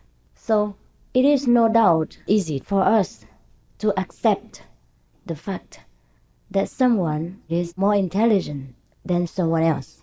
And there are even some who are greatly intelligent, and that's very easy to understand. And this great intelligence is like that of Jesus Christ, Buddha, Confucius, or Kongzi, those ancient famous masters. Now, if we can accept that these ancient famous ones are great in wisdom, then we can also accept that at present there are some who are also the same. Because we human beings do not change. Since ancient times, we also have a nose here, 2 eyes there, and a mouth in the middle. Maybe your skin is white and mine is yellow, but in general, we are the same. And even then, in Western and Eastern countries, since ancient times, there are many masters like Socrates and Plato and so many more. Huh? Yeah, that's it. We can name only a few because some of them are not famous. Most of them, I can assure you, most of them are not famous. because they hid themselves. They didn't have enough time to hide, let alone to be famous. Only Jesus was famous. Why? Because they crucified him and gave him advertisement, free advertisement. Yes. So up to now, the price is that 2,000 years later, people still know his name. And Buddha, because he was a prince, he had a noble lineage. People already knew him before he became Buddha. Of course, everybody wants to come and learn with a prince who has become enlightened. He had already the advantage of being a noble being. It is like that. So both of them are a little famous. And then Confucius, he went from one nation, from one king to another to advertise his doctrines. And some of the kings and the great mandarins, the higher government officers believed him. Some of them believed him and made him famous. Once you associate with this kind of society, high society, you very quickly become famous. Is it not so? If they believe you, they promote you. Especially in ancient times, the kings and the government officers are all there is to it in this world. They have destinies in their hands. So it was very easy. Other people are not so famous because they were not known to the public, although worshipped by their circles of disciples. If they don't leave any doctrines behind, or if they don't decide to leave their teachings behind, then we won't know. Even if some of their collected works were left behind, they are not necessarily safe with time. Things became destroyed and burned, and all kinds of disasters will befall this kind of enlightened persons. I think I talk too much now. I think I will let you talk. If you have any questions, you are welcome now. Many questions? Would you prefer to come and ask yourself, or would you let our people read it so everyone can understand? Is it better to read it? All right, thank you. Okay. Can I? Do you understand her English as well? Yes. Oh, that's Thank you. perfect. Good. There are so many who claim to be masters. How can we know which ones are true masters so that we will not be Deceived. led astray? Yeah. This is very sincere question. Yeah, very sincere. Very straightforward. Now I will tell you.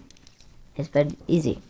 First one, the real master will not accept any donation for her of his own use. He or she lives from her own hands. That's the first question. Because God only gives, doesn't take. Have you ever seen God come down and take any offering from you? No. So if the one who proclaimed to have God's power within, he represents God, he works for God, he must have this God attribute. He must not take any offering for his own private use. His or her, whoever, I don't care. And then the second attribute is that he or she must give you some proof of enlightenment. For example, if she says, or he says, anyhow, he or she, I don't know what it is. Inside there's no she and no he. That master, if she or he proclaims that she has the light, then she must also give you the light, give you proof that you can see the light, and you can hear the word of God, the word is in the Bible. Yeah? Whoever can give you proof of these two, the light and the word of God, the vibration of God, then you can believe. Otherwise, how do you know he or she has anything? It's like somebody says to you, I'm a millionaire, I have a lot of money. And then you want to see a little bit of his money, say, you believe in me, it's enough. It's not enough. Yeah? At least he should show you a credit card, a check. Yeah? And if he is even generous, he will give you some. And then that can be of any use to you. Otherwise, he talks 100 years, he has money. What is the use for you? No use. If you are thirsty, you are hungry, but he gives you no financial help. That is a useless millionaire. Whether he is a millionaire or not, we cannot. These are the two conditions of knowing if it is a real master or not. First, they don't accept any offering for private use. Second, he has to give you some proof of the inner enlightenment. He has to give you a light. Guru means light giver, darkness remover. Every day you see darkness, if he gives you light, that is a guru. Yeah. And then the sound you must also hear, because in the beginning was the Word, and the Word was God. If you don't hear this sound, mean you have no contact yet with God. The light is only one attribute of God, not perfect. You have to hear also the sound. Now, you may ask me, why is it? Why can we not only see the light and have to also hear the sound? Why do we have to use the hearing method? I may tell you. Our physical eyes can only see one dimension. I mean, in the front. If you want to see here, you have to move to the left. If you want to see the right, you have to move to the right. If you want to see behind, you have to turn completely. Now, our inner eyes are similar. Even though your inner eye is open, it has the same effect as the outer eyes, meaning you can only see the front or whatever direction you look at. Now, the ears are not the same. Even our physical ears have a multi-dimensional purpose. You can hear from above, you can hear from beneath, you can hear from right, from left, from behind, from the front. Is that not so? Yes. Now, our inner ears are also the same. You can hear from all directions. Therefore, we become all-knowing. Understand? Yes. Now, our inner eyes are similar. Even though your inner eye is open, it has the same effect as the outer eyes, meaning you can only see the front or whatever direction you look at. Now, the ears are not the same. Even our physical ears have a multi-dimensional purpose. You can hear from above, you can hear from beneath, you can hear from right, from left, from behind, from the front. Is that not so? Yes. Now, our inner ears are also the same. You can hear from all directions. Therefore, we become all-knowing. Understand? Yes. If we only see but we don't hear, then we are deaf. Then one of our organs is not in order, is not in use. We are not perfect beings. Therefore, the hearing organs, be it inner or outer, are the perfect ones, more perfect than the eyes. Therefore, we have to practice the hearing method. Outside, we use the physical eyes to look. We use the physical ears to listen. Inside, we also have to use heavenly eyes to look and heavenly ears to listen. Because the sounds that come from all directions. We have to use the hearing organs, whether inner or outer, in order to become a perfect being. If our ears are not in order, we are not a perfect human being. Therefore, our inner ears also have to be in perfect order. At the moment, we have our inner ears, but they are not yet opened.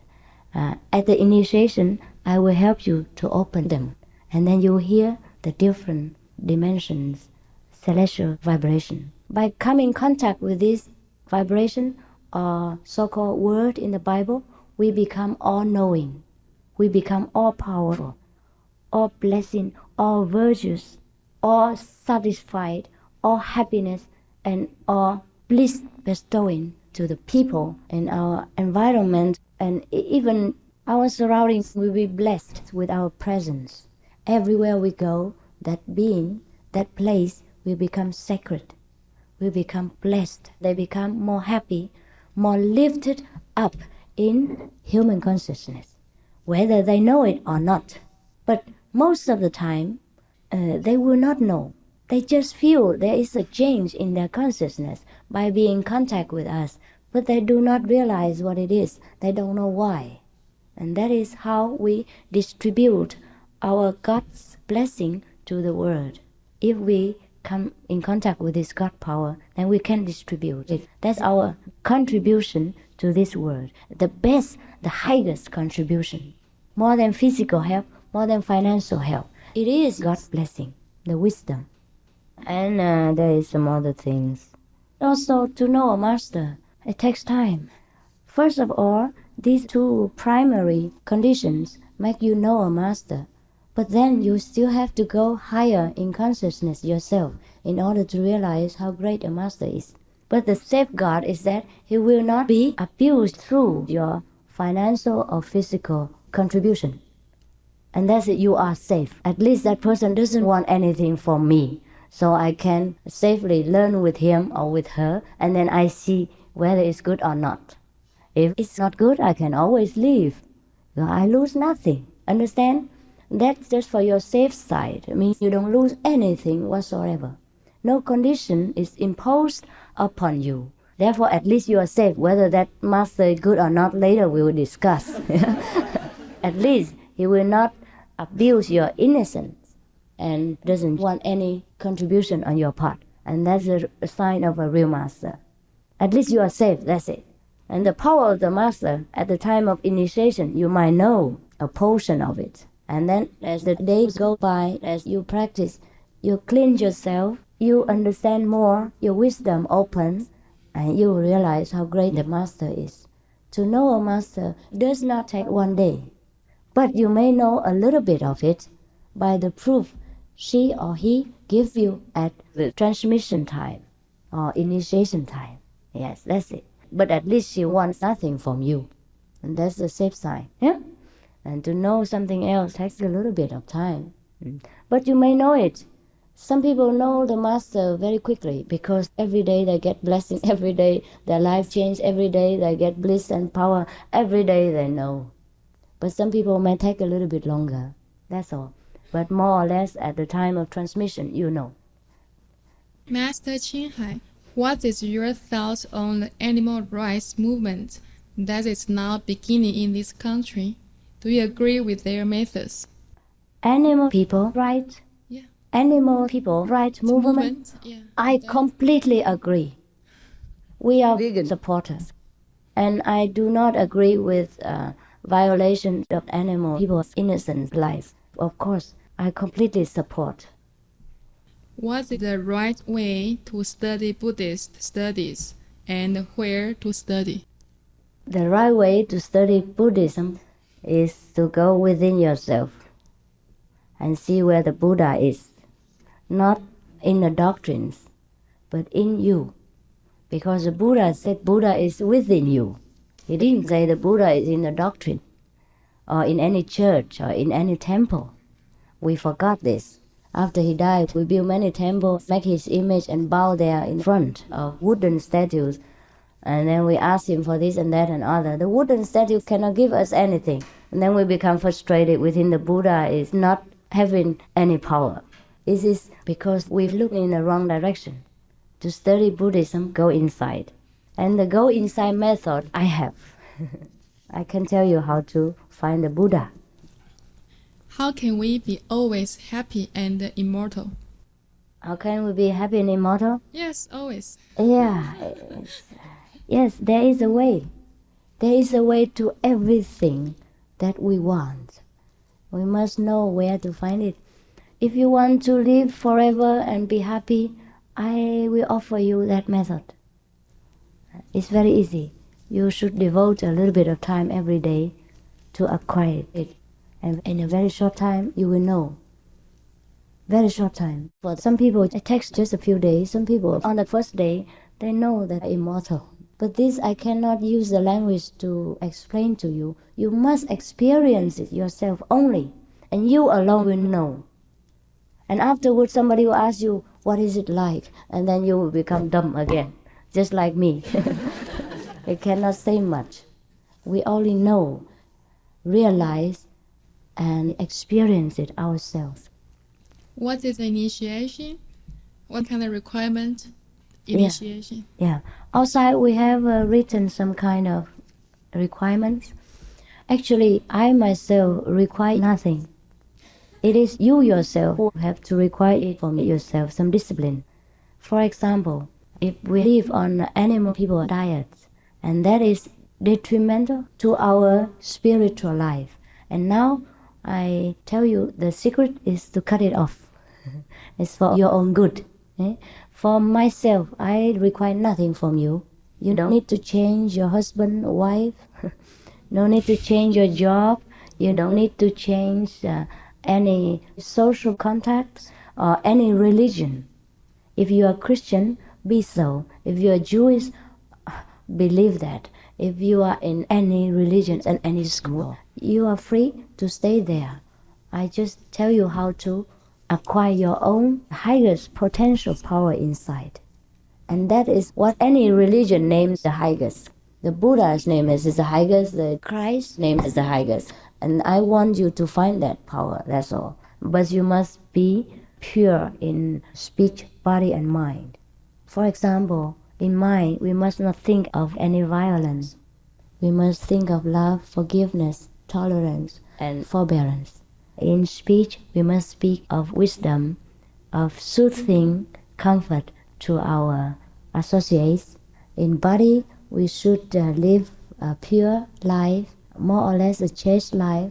A chaste life doesn't mean you don't have a husband or a wife, but you have only one husband or one wife. That's it. That is a chaste life.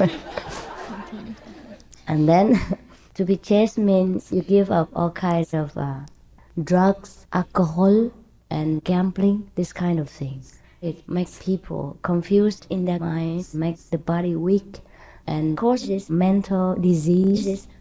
That is a chaste life, a pure life. So the body, speech, and mind, you should adjust them to God's virtue. That's what I mean. Because you want to become God. You want to become, I and my Father are one. Now you may wonder if God gambles, or God drinks any liquor, or God has any terrible adulteries, or all kinds of lower desires. Yeah? So if we want to become one with God, of course we have to live our own body, speech, and mind to match Him. So this is a condition. You should be vegan and be chaste in speech, words, and mind. Be loving and not violent, that's all.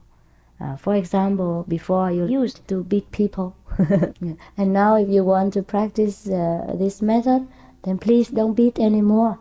That's all. And before, if you loved eating animal, people, meat, and now out of compassion and love for life, you just abstain from it to show that you are one step higher in God consciousness and you have more compassion. You practice love and mercy. And that is the condition. Very easy. No? Yes, we can do that. We can. Is our past karma affect the present life? How can we believe it? What is the proof? Thank you. It is not easy to prove this, but I can try. We do not need to talk about the past life, which is unreachable. For our mortal understanding, we will talk about the present. It's easier to understand. For example, if every day you drink alcohol, if in the morning you drink alcohol, then in the afternoon, what do you feel? Lovely, fantastic. Or you feel drunk, terrible, headache, lousy, and sluggish. You feel terrible, right? Yes. Yeah, that is the effect of what we call the past karma affecting the present. If you did not drink so much alcohol in the morning, then at noon you won't feel so terrible. Or in the afternoon you won't feel so terrible. You will feel clear-headed and very happy, yeah, and very normal. That is the karmic effect. We call it the past affecting the present. So very easy. Now these things are easy to understand because it is in the same time and in the present time. But if something happened so long ago, centuries ago, then of course we do not understand. Every time we are born again, we change into new clothes. Like this body has new clothes, and we forgot what kind of clothes. The fact that we forgot the past is also a blessing for us. Because what is the use to us if we remember that last life we were a tiger? Or we were a wolf, or we were a kind of very terrible president or very terrible king. This will make a very, very heavy pressure on us. Yeah. We cannot even deal with our daily pressure. How much more so if we have to deal with the past karmic burden, the mental burden. So it is a blessing that we don't remember the last life, and that is especially designed from God, from the Lord of Karma, that we do not remember, so that we may live a bearable life. Actually, when we practice some kind of meditation, even just ordinary meditation, not to mention about our method, some people would see their own past lives, because there is some kind of sphere which records every minute detail of our last existence.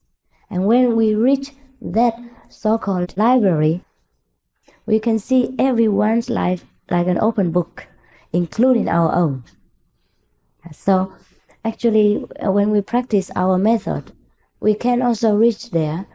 If it is useful for us, the Master will let you see. If it isn't, or if it is out of your forbearance, meaning too much for your own enduring power, then the Master will cover it. He won't let you see. So the secret of life is there is nothing secret. It is the matter of reaching the right library and then seeing what is in store before and after. So you can prove it for yourself even. You can prove for yourself. No one can prove it for you. For example, if you ask me, how can I prove your karma? Now I would tell you, for example only, don't believe it. I will tell you, oh, before you were a tiger person. Yeah, and now you ask me for proof. It is very difficult for me. Because you are here and I am there. I see things differently from how you're seeing things. The one who is on the 5th floor sees more part of the city than the one who is on the 2nd floor. And the one who is on the 2nd floor will not believe what the person on the 5th floor is telling him, because he himself doesn't see it. Understand that? So the proof or no proof, leave it for later. You should be more concerned with the present life. For example, the past life we cannot change. It's gone. It's already happened. So we can change. We can worry about this present life and the future. And now we can change the future. And that is a good thing. The future and the present are so important to us, not the past. The past, we cannot do anything about it. And even about the present, we can't do much. But we could minimize it, could smooth it out by our own God power within us. Every day we take it out and use it. For example, you have a treasure or inheritance from your parents, $1 million treasure laying hidden somewhere, and you don't know where it is. And every day you go and work very hard and earn a little money. But the fact that you know you have a treasure somewhere doesn't help you, does it? But if you know where it is, then you can take it out and use it every day. And now you owe somebody $100,000. You cannot change that. You already borrowed money from him. You cannot change this, but you can take your money and give it to him. Understand? Make your life more comfortable. No lawsuits and people coming and dragging you out and scolding you and beating you because of owing people money. And that's how you can change your present life. Now our present lives are fixed from the past, so-called karma. As you sow, so shall you reap. Therefore our happiness or sorrows are fixed because of our own past actions. Just like we owe somebody money, and that we cannot change. We already spent that. So now we have to bear it, or if we have money, we give it to him, and then we are free. The same.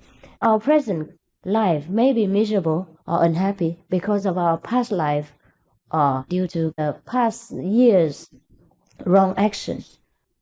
But now, if we practice, we take the inner blessing power in use, then we can minimize this misery. And that's how we can help and change the present. And of course, in the future, nothing unfavorable will happen to us because we have so much merit in store to alter the future. Yeah. The same as we have discovered our treasure. And so Now we give some money to our creditor. And then we even have a lot to use in the future. In the future, we can avoid borrowing money. We can avoid being poor. Yeah, the same thing. We cannot change the past. We have to smooth out the present and change the future. And that is the purpose of practicing the immediate enlightenment method, the Guan Yin method. Guan means you contemplate. Yin means inner vibration, inner sound. So Guan Yin, this is a Chinese word for contemplating the inner music. I'm Roman Catholic. I have accepted Jesus Christ as my Savior. I have begun chanting Namo Reiki Ko, Nichiren Shoshu Buddhist practice. It's one in conflict with the other. It's the Father name Yahweh. Jehovah? I don't understand very well. Oh, there. The gentleman. Yes, please explain to me, because your English may be lousy. It's not your fault. You say you are a Roman Catholic. Yeah. Yes? You have been baptized? And I just began a practice, a Buddhist practice. I understand to be from the temple of Nishan Shoshu. Japanese then? And we chant Nam-myoho Renge-kyo. Yeah. 日莲宗. I'm trying to find that is one in conflict with another. Is the Buddhism you're practicing now in contrast with your Catholicism? Is that right? That's right. No. And yes. It's like this. The second commandment says, "Thou shalt not put strange gods before." It's true. It's true. And the Father's name I understand to be Yahweh. Jehovah. Say again, please. Jehovah. Jehovah. Yahweh. So you understand, you are afraid that you... I do not want to be... the reason why I'm here is for my soul to be enlightened. Yes. As possible. Yes. And feel that... You are in conflict. I don't... I understand. No, you have not. You have not. God will, even if He says so, He would forgive your earnestness for enlightenment. It is because you are looking for God that you go from door to door. It isn't that you want to do bad things. I don't believe there is any so-called jealous God. But anyhow, the practice of 日莲宗, this is the Lotus school. 日莲 this is a Chinese word for Lotus school. You're practicing the Lotus Sutra method, I understand. They are repeating the name of the Lotus Sutra. But for what I understand and what I realize is that repeating the name of a scripture means nothing to God. God is within us, not in the scripture. So Jesus, when He was baptized by John the Baptist, what did He see? He saw the light from heaven coming down like a dove, no? Yes. So if you repeat the names of the Lotus Sutra and you don't see any dove coming down, that means you practice in the wrong way. Whether you call it Buddhist or Catholic practice, I don't care. I'm a Buddhist by origin, but I feel that I know that most of the Buddhist methods are even contradictory to the Buddha's teaching. They only talk and repeat words and have no inner light or inner experience. So now I tell you, do not abandon your Catholicism, but I tell you a method to acquire the light within, and that's all. Do not worship me, and do not become a Buddhist, and do not go to any Buddhist temple, and do not come to me even. I don't care about all of this. I just tell you how to go in yourself and see God, and see what you want to, and you always longed for, that God, that Yahweh, or whatever you name Him. You can call Him another dozen, 100 names. He would not mind. He has no name, understand? Yes. He has no name. He takes on whatever name of the master on earth at that time. Therefore, when Jesus came, they worshipped Jesus as the Son of God or as even God. Yeah? When the Buddha came, they worshipped Buddha as God. Because the God power manifests in that person, in that human form. The human is just like an electric wire. It carries the electricity inside. So if it's red or yellow, I don't care. The important thing is it has electricity inside. Otherwise, you don't call it an electric wire, an empty wire. Yes? So there are all kinds of methods. If it doesn't give you electricity, if it doesn't give you light, or God or heavenly spheres to look at, then it is an empty wire. It's not an electric wire. And it's not Jesus' method. This is an outer method. I don't care if it's a Buddhist method or whatever. Or an empty shell. So therefore you feel in conflict. If you learn this method from me, you don't need to change to become a Buddhist. You don't need to repeat anything. You just see the light every day and feel joy. Be in the presence of God. And then you call him whatever name he tells you to call him. You will know him by different hundreds of names or no names. You just feel his love and mercy. And he takes care of you every day in every minute detail. And then at that moment, you really feel thankful to God. You really know him and worship him. That's a real worshiper of God. If you don't know him, it's not real worship. You don't know how great he is. And then you just blah, blah, blah. Oh, you are so great. You are so merciful. In fact, every day you are so miserable. What does he help you? Nothing. Then you tell lies. You can only say, God, you are so merciful. You are so loving. You are so compassionate. When you know how he compassionate, where, how, in which way that he helps you, how he takes care of you every day, then your words are true. And your worship is sincere. Understand? And you throw yourself at his feet and become one with him. And that's the true way to God. It's no religion. It's no dogmatic things, not blind belief, not blah blah repeating, but knowing, realizing, seeing, and contacting.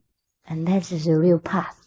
I have no Catholic path, no Buddhist path, no Lotus path, no lily path. I have only one path. It's God's path. If you know the light, you know God, that is the true way. Yeah? That's all. Okay? And don't feel any conflict. Even if now you believe in Lotus school, God would not punish you. It doesn't mean you betray him. He only feels touched by your devotion and your blind search for him. He would help you only because of your sincerity. Therefore, he sent me here to tell you how to find him. Not through the lotus repeating, not through the scripture, but through your own self-realization. He would not punish you. You will not betray any God. It is your sincerity that counts. It doesn't matter where you go. You only carry God in your heart, no? You only want to know him. That's why you come here, you go there, you ask this master, ask that person, do you know God?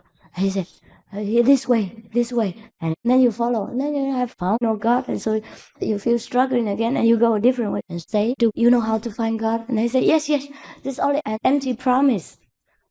You must know when Jesus baptized people, he gave them light. And when Jesus himself got baptized by John the Baptist, he got the light from heaven like a dove. So you have to see that. If you see that, that is a proof that you practice the same way as Jesus did. You understand? Otherwise, it is all wrong. This is all a misunderstanding. How many more questions? Oh yeah, I talk too much. Excuse me. How do you distinguish the voice of God from your own ego's voice? How do we know God's voice?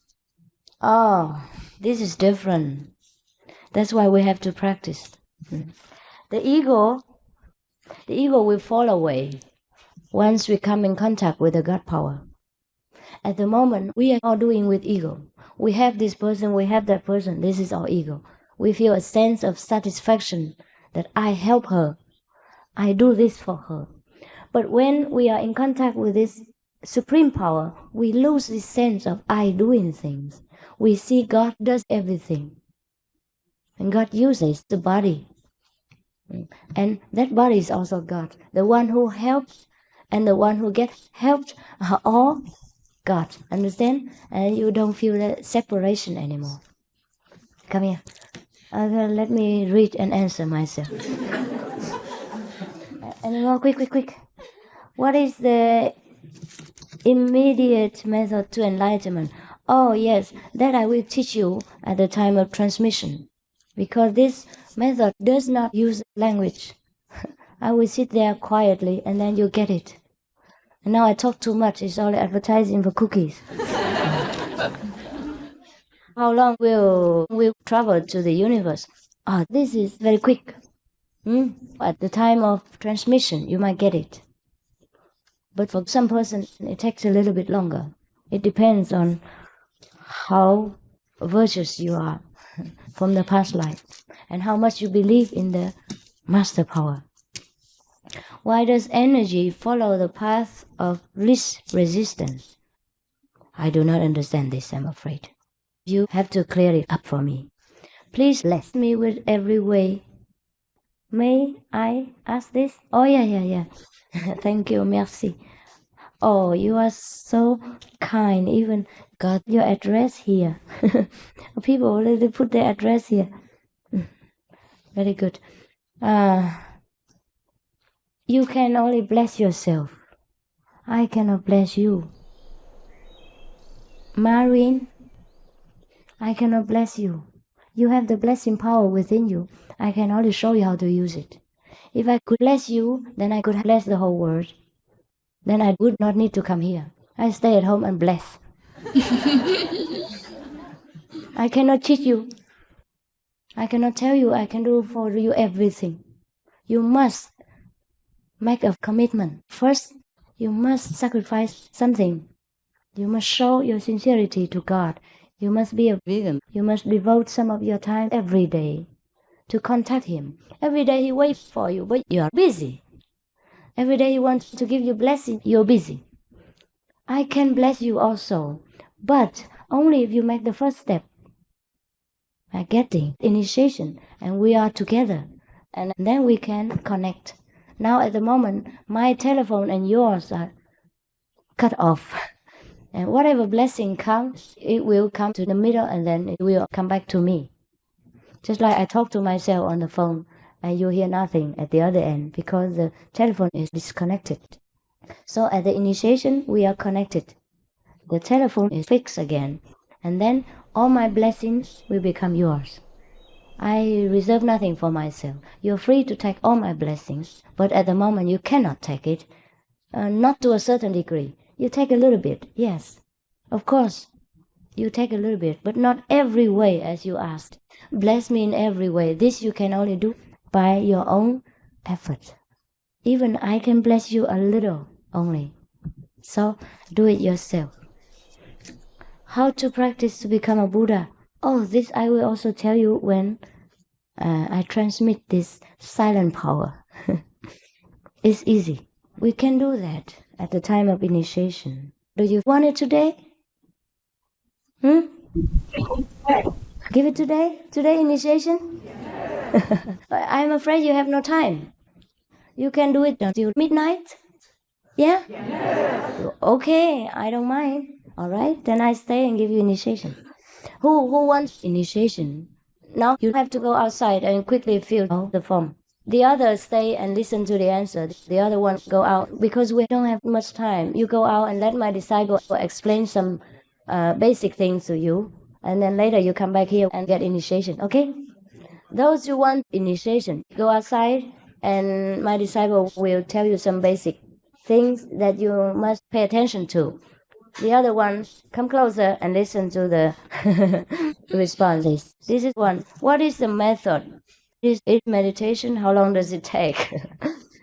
Yes, it is meditation, but it is not those that you always imagine. This meditation requires no effort. And then how long does it take? Very quick. When you are initiated, you immediately know, very quickly. Just a minute and you get in this contact with God power. No need to wait too long. What do you think of Gandhi and Martin Luther King? I respect them very much. If the world were full of people like Gandhi and Martin Luther King, then I give up my job. Yes, and we all sing together every day and be sunshining. It is a pity these kind of people are so here. Don't you agree? Yes. Since you had an opportunity to be a Catholic and you have expressed so many similarities between Buddhism and Christianity, why did you choose Buddhism? Oh, okay, I can change. I can change tomorrow to Catholicism. But what's the use of that? I already told you, whatever you are, you stay there. Because this is only an outer appearance. It makes no difference to the inside. When you are enlightened, if you are a Buddhist or you are Catholic, you are still enlightened. Understand? So if I change to Catholic, none, then people will ask me, oh, why did you choose Catholic? Then it makes complications. I think I stay where I am. How does the method work? How do I do it? Oh, yes. Wait a minute, I will tell you. At initiation time. It works immediately. What is the purpose of life? How can one know if reincarnation really exists? What is the soul and what is its origin? What is the purpose of life? I think we only know it after enlightenment. Now, I tell you so much and you would not understand. You will not even believe me. The purpose of life is that God sent us here to bless this world with our innate power. But we bless so much and then we are exhausted. Our treasure runs out, our power runs out, and we need now to recharge. And we don't know it. So my mission is to come to recharge you. And then you can bless this life, this world again, and then you can go home, not empty-handed, but full and blissful, as you were originally, since the time without beginning. How can we know if reincarnation really exists? How? I told you already, in the Bible, Jesus also said he's a reincarnation of such and such great past masters. But anyhow, we couldn't believe him unless we ourselves go to the second world sphere and see the library of the Book of Life. Then we have no more doubt about that. Therefore, there are many people, Buddhist monks or Catholic monks, some of them know their past lives. But the trouble is we have difficulty believing them. And what is the soul? Yeah, I have told you, the soul, it is our real self, which is now dormant. We have to awaken it. And this is called awakening or enlightenment. And then you will know what the soul is. Now you already know what the body is and the brain is. And after awakening, you know what the soul is. For a mentally ill person on medication, what are the chances for enlightenment? I think if this person understands my talk, then he can get initiated and then get help better every day, no need for medication. If you have come here and understand my talk, that means you're not really mentally ill. You may be depressed or slow thinking or out of society. Because sometimes we think not the same as society and people think we are mentally ill. It may not be the case, may not be. We cannot put up with this society pressure and then people think we are nuts. Sometimes it's like that. Can you display any miraculous power, such as levitation, flying, or teleportation, appearing in many places at once? Are these things not important? No, they are not important. These miraculous powers are not important. Airplanes can fly. They are not masters. Insects are flying all over. They are not masters. There's no need to bird people or insects to prove that you are a real master. Even if I could do so, people might think I'm a bird and shoot me down. So I won't do it. I'm not stupid. People have guns. Can you believe it? In this society, a man flying in the sky, you are asking for trouble. Don't you think so? Yes. Thank you. And as for appearing in many places at once, yes, I can do it. But it's not with this body. It's with the transformation bodies, I have told you. And to see my transformation bodies, you have to use different eyes. Or be in some very special, blessed conditions. But I would not do it just to prove myself. Jesus said, don't try your God. If I always have to prove myself, then I think I'm not worth your trust. Someone who keeps trying to prove how great she or he is, then he or she is not really great. You must use logic and wisdom talk to induce people to find their own logic and wisdom. If they have enough wisdom, they believe you. If you use this kind of magical trick, the children's game, playing tricks on people, I think this is not worth its salt. Sorry, you can go and find a magician and they will do it. They fly in the air, levitate. This is like the children's talk. My disciples, if they do it, I will scold them and say, you are getting into demons. This is a small thing. This is not worth it. When you practice, you might get into this kind of levitation. Just 1 or 2 times a minute. That means you have some demons in you. Nothing to be proud of and to be talked about. You should not even talk about that. Letting people know you are kind of possessed. A great master would not do these kinds of tricks. I'm sorry. And this is a kind of misinformation from the West. How can we know for sure that there is a God? Oh, we can know when we practice this Kuan Yin method every day. We are in contact with God. We can see God like I see you, even clearer than I see you, because I see with a clearer eye, with a wisdom eye, not with the clouded eyes and a tainted vision of a human's understanding. When we see God, it's more clear. Is Jesus Christ correct, or will there be reincarnation? Jesus Christ was correct. He said, I am the light of the world as long as I am in the world. That means there are others who come afterward. He also says so, don't grieve for me, for after I go, I will send the comforters. Is not so?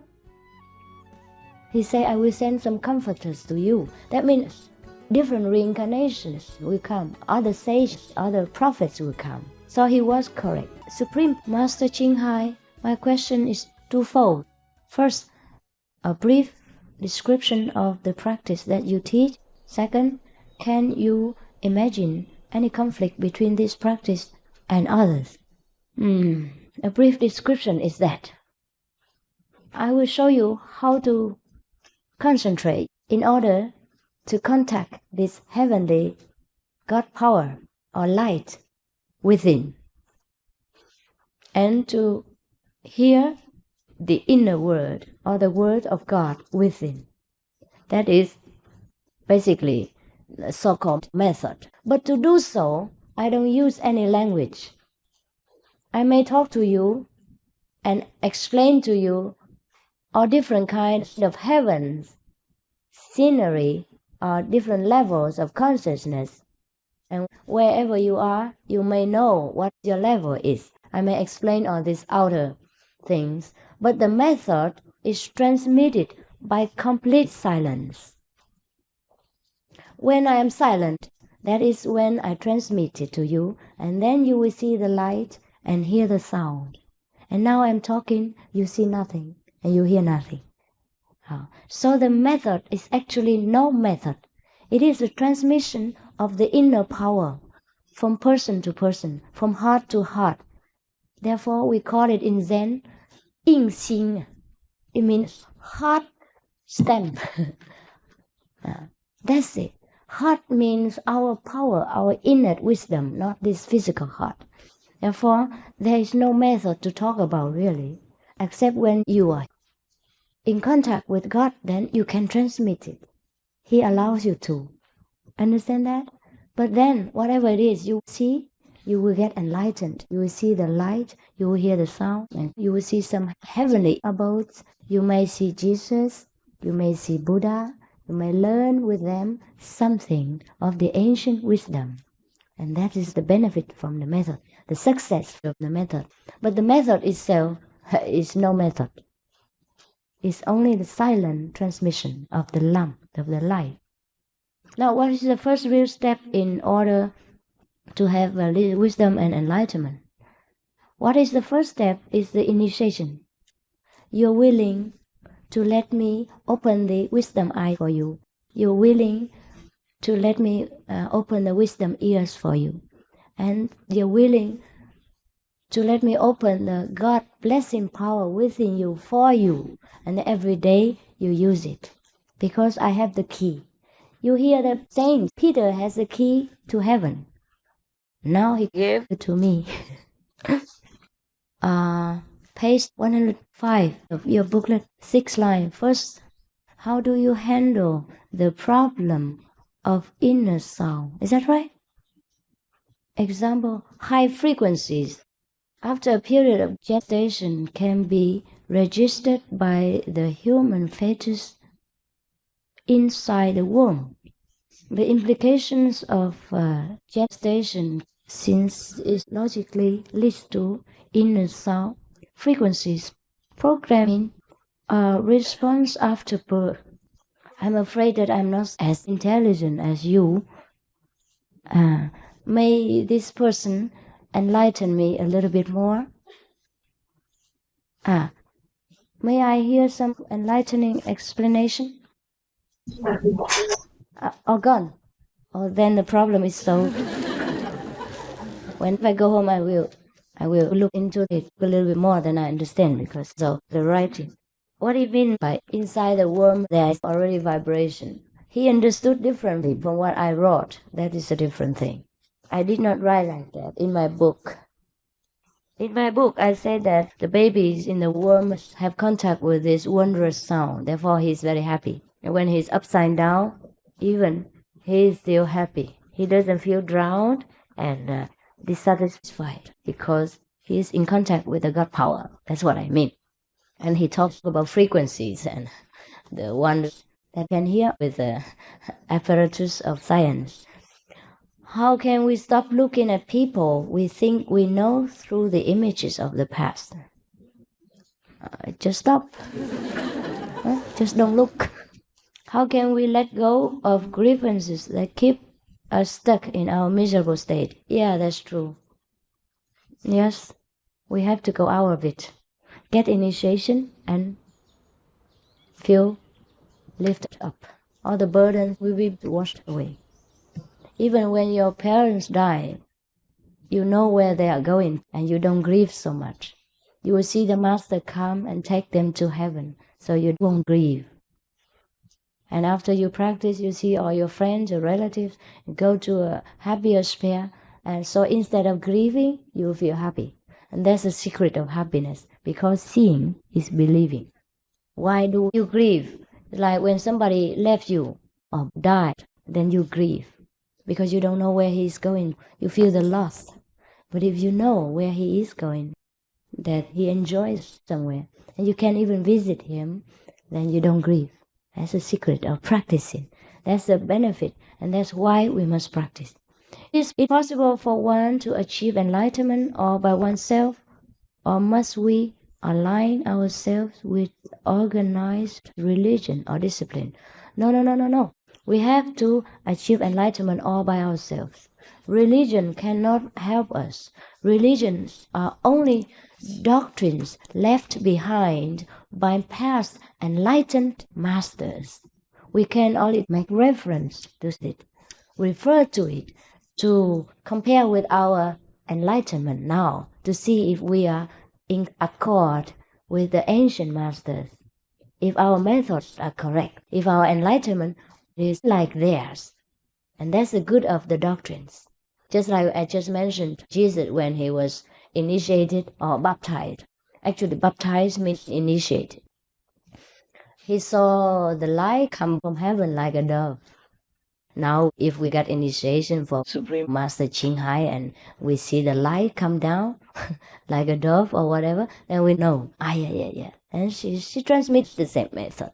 That is just for our reference. Otherwise, the Bible cannot enlighten us. Any religions, Bible cannot help us get the inner light and the inner happiness and satisfaction.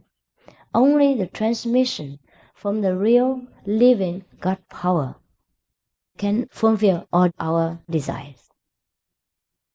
This is a new one. Initiation requires one to meditate 2.5 hours per day. May I substitute this by chanting Nam Mô Rangye Kyo? I do not want to give up this religion. Actually, it makes no difference to me whether you carry on chanting this or not. I have no objection to your religion. I'm just afraid that if you devote your time to chanting this, then you don't have enough quiet silence to contact this quiet power. Because if we use our mouth, then we are busy. God doesn't come with chanting. God comes all in silence. I will also teach you to chant something, but don't use the mouth, use the wisdom. And then you can also find the light through our method. When one is gardening, growing vegetables, is it in conflict with Buddhism to kill the creatures that eat the vegetable? How should one deal with these lower life forms? If you feel the conflict, then I would advise you, we all starve to death. Because even breathing would kill a lot of invisible creatures. So what shall we do? We cannot eat vegetables. We cannot grow vegetables. We couldn't even breathe. Couldn't even walk because we kill all living things. What is the solution? No solution except to meditate and cleanse this karma, unavoidable karma. We live in this world, more or less we have to kill worms, kill insects. Every time you wash your hands, that is killing. Disinfecting things is killing. But what do we do with this? We have to. But then we have other things. Then we don't do this intentionally. That's a different thing from violence. Understand? We have to live here. So we must eat something to live. We have to breathe. We have to wash our hands. But this unavoidable karma doesn't mean zero. Even though we don't do it intentionally, we still have the karma. It means we still have the sin. So we have to do our method, the Kuan Yin method, every day to clean this out. Then we can be free of karma. Otherwise, there's no way we can be free of killing. I am sorry. Therefore, we need to practice the method of cleansing. Otherwise, you can do good deeds, you don't kill, that's enough. No, even eating vegetables is killing. Vegetables have life. So you must use some powerful power to cleanse this small karma in order to be free. If you like, tomorrow come back. And now I have to convey to people the enlightenment method. And if you don't want to get initiation, please leave now, as our time is very limited. I'm happy to have you, and come back tomorrow again after you have reflected. Come back tomorrow, I still have the lecture. Thank you for coming. All right, yes, if tomorrow people inquire, I request, then I will give initiation again. You have a night to think it over.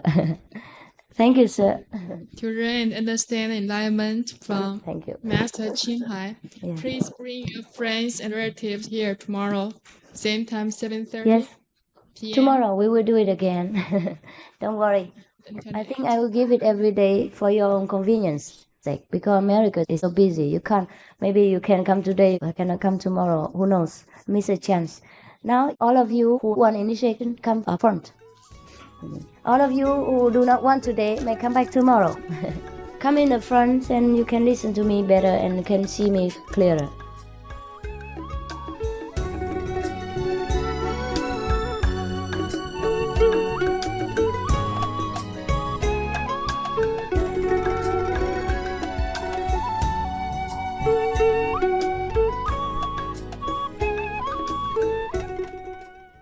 Russia, go home, now. Vegan side effect. Feeling strong love for life.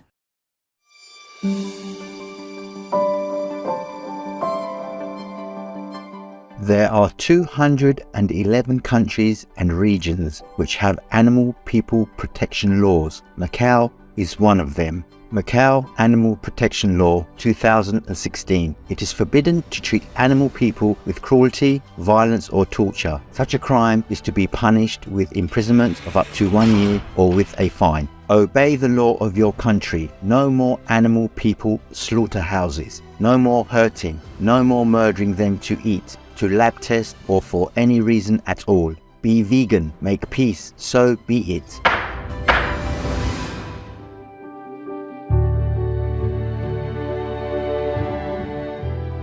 Gracious viewers, thank you for your presence today for Words of Wisdom. May God bless you for living a life of virtue and benevolence.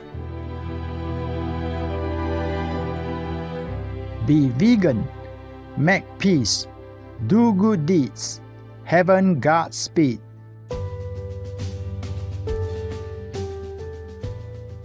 Our programs offer many languages. Please visit suprememastertv.com/schedule and suprememastertv.com/WOW.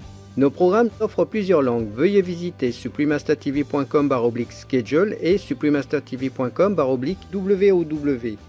Nuestros programas ofrecen varios idiomas. Visiten suprememastertv.com/schedule y suprememastertv.com/WOW. Наши программы предлагают много языков. Пожалуйста, посмотрите suprememastertv.com, /schedule и suprememastertv.com, /WOW.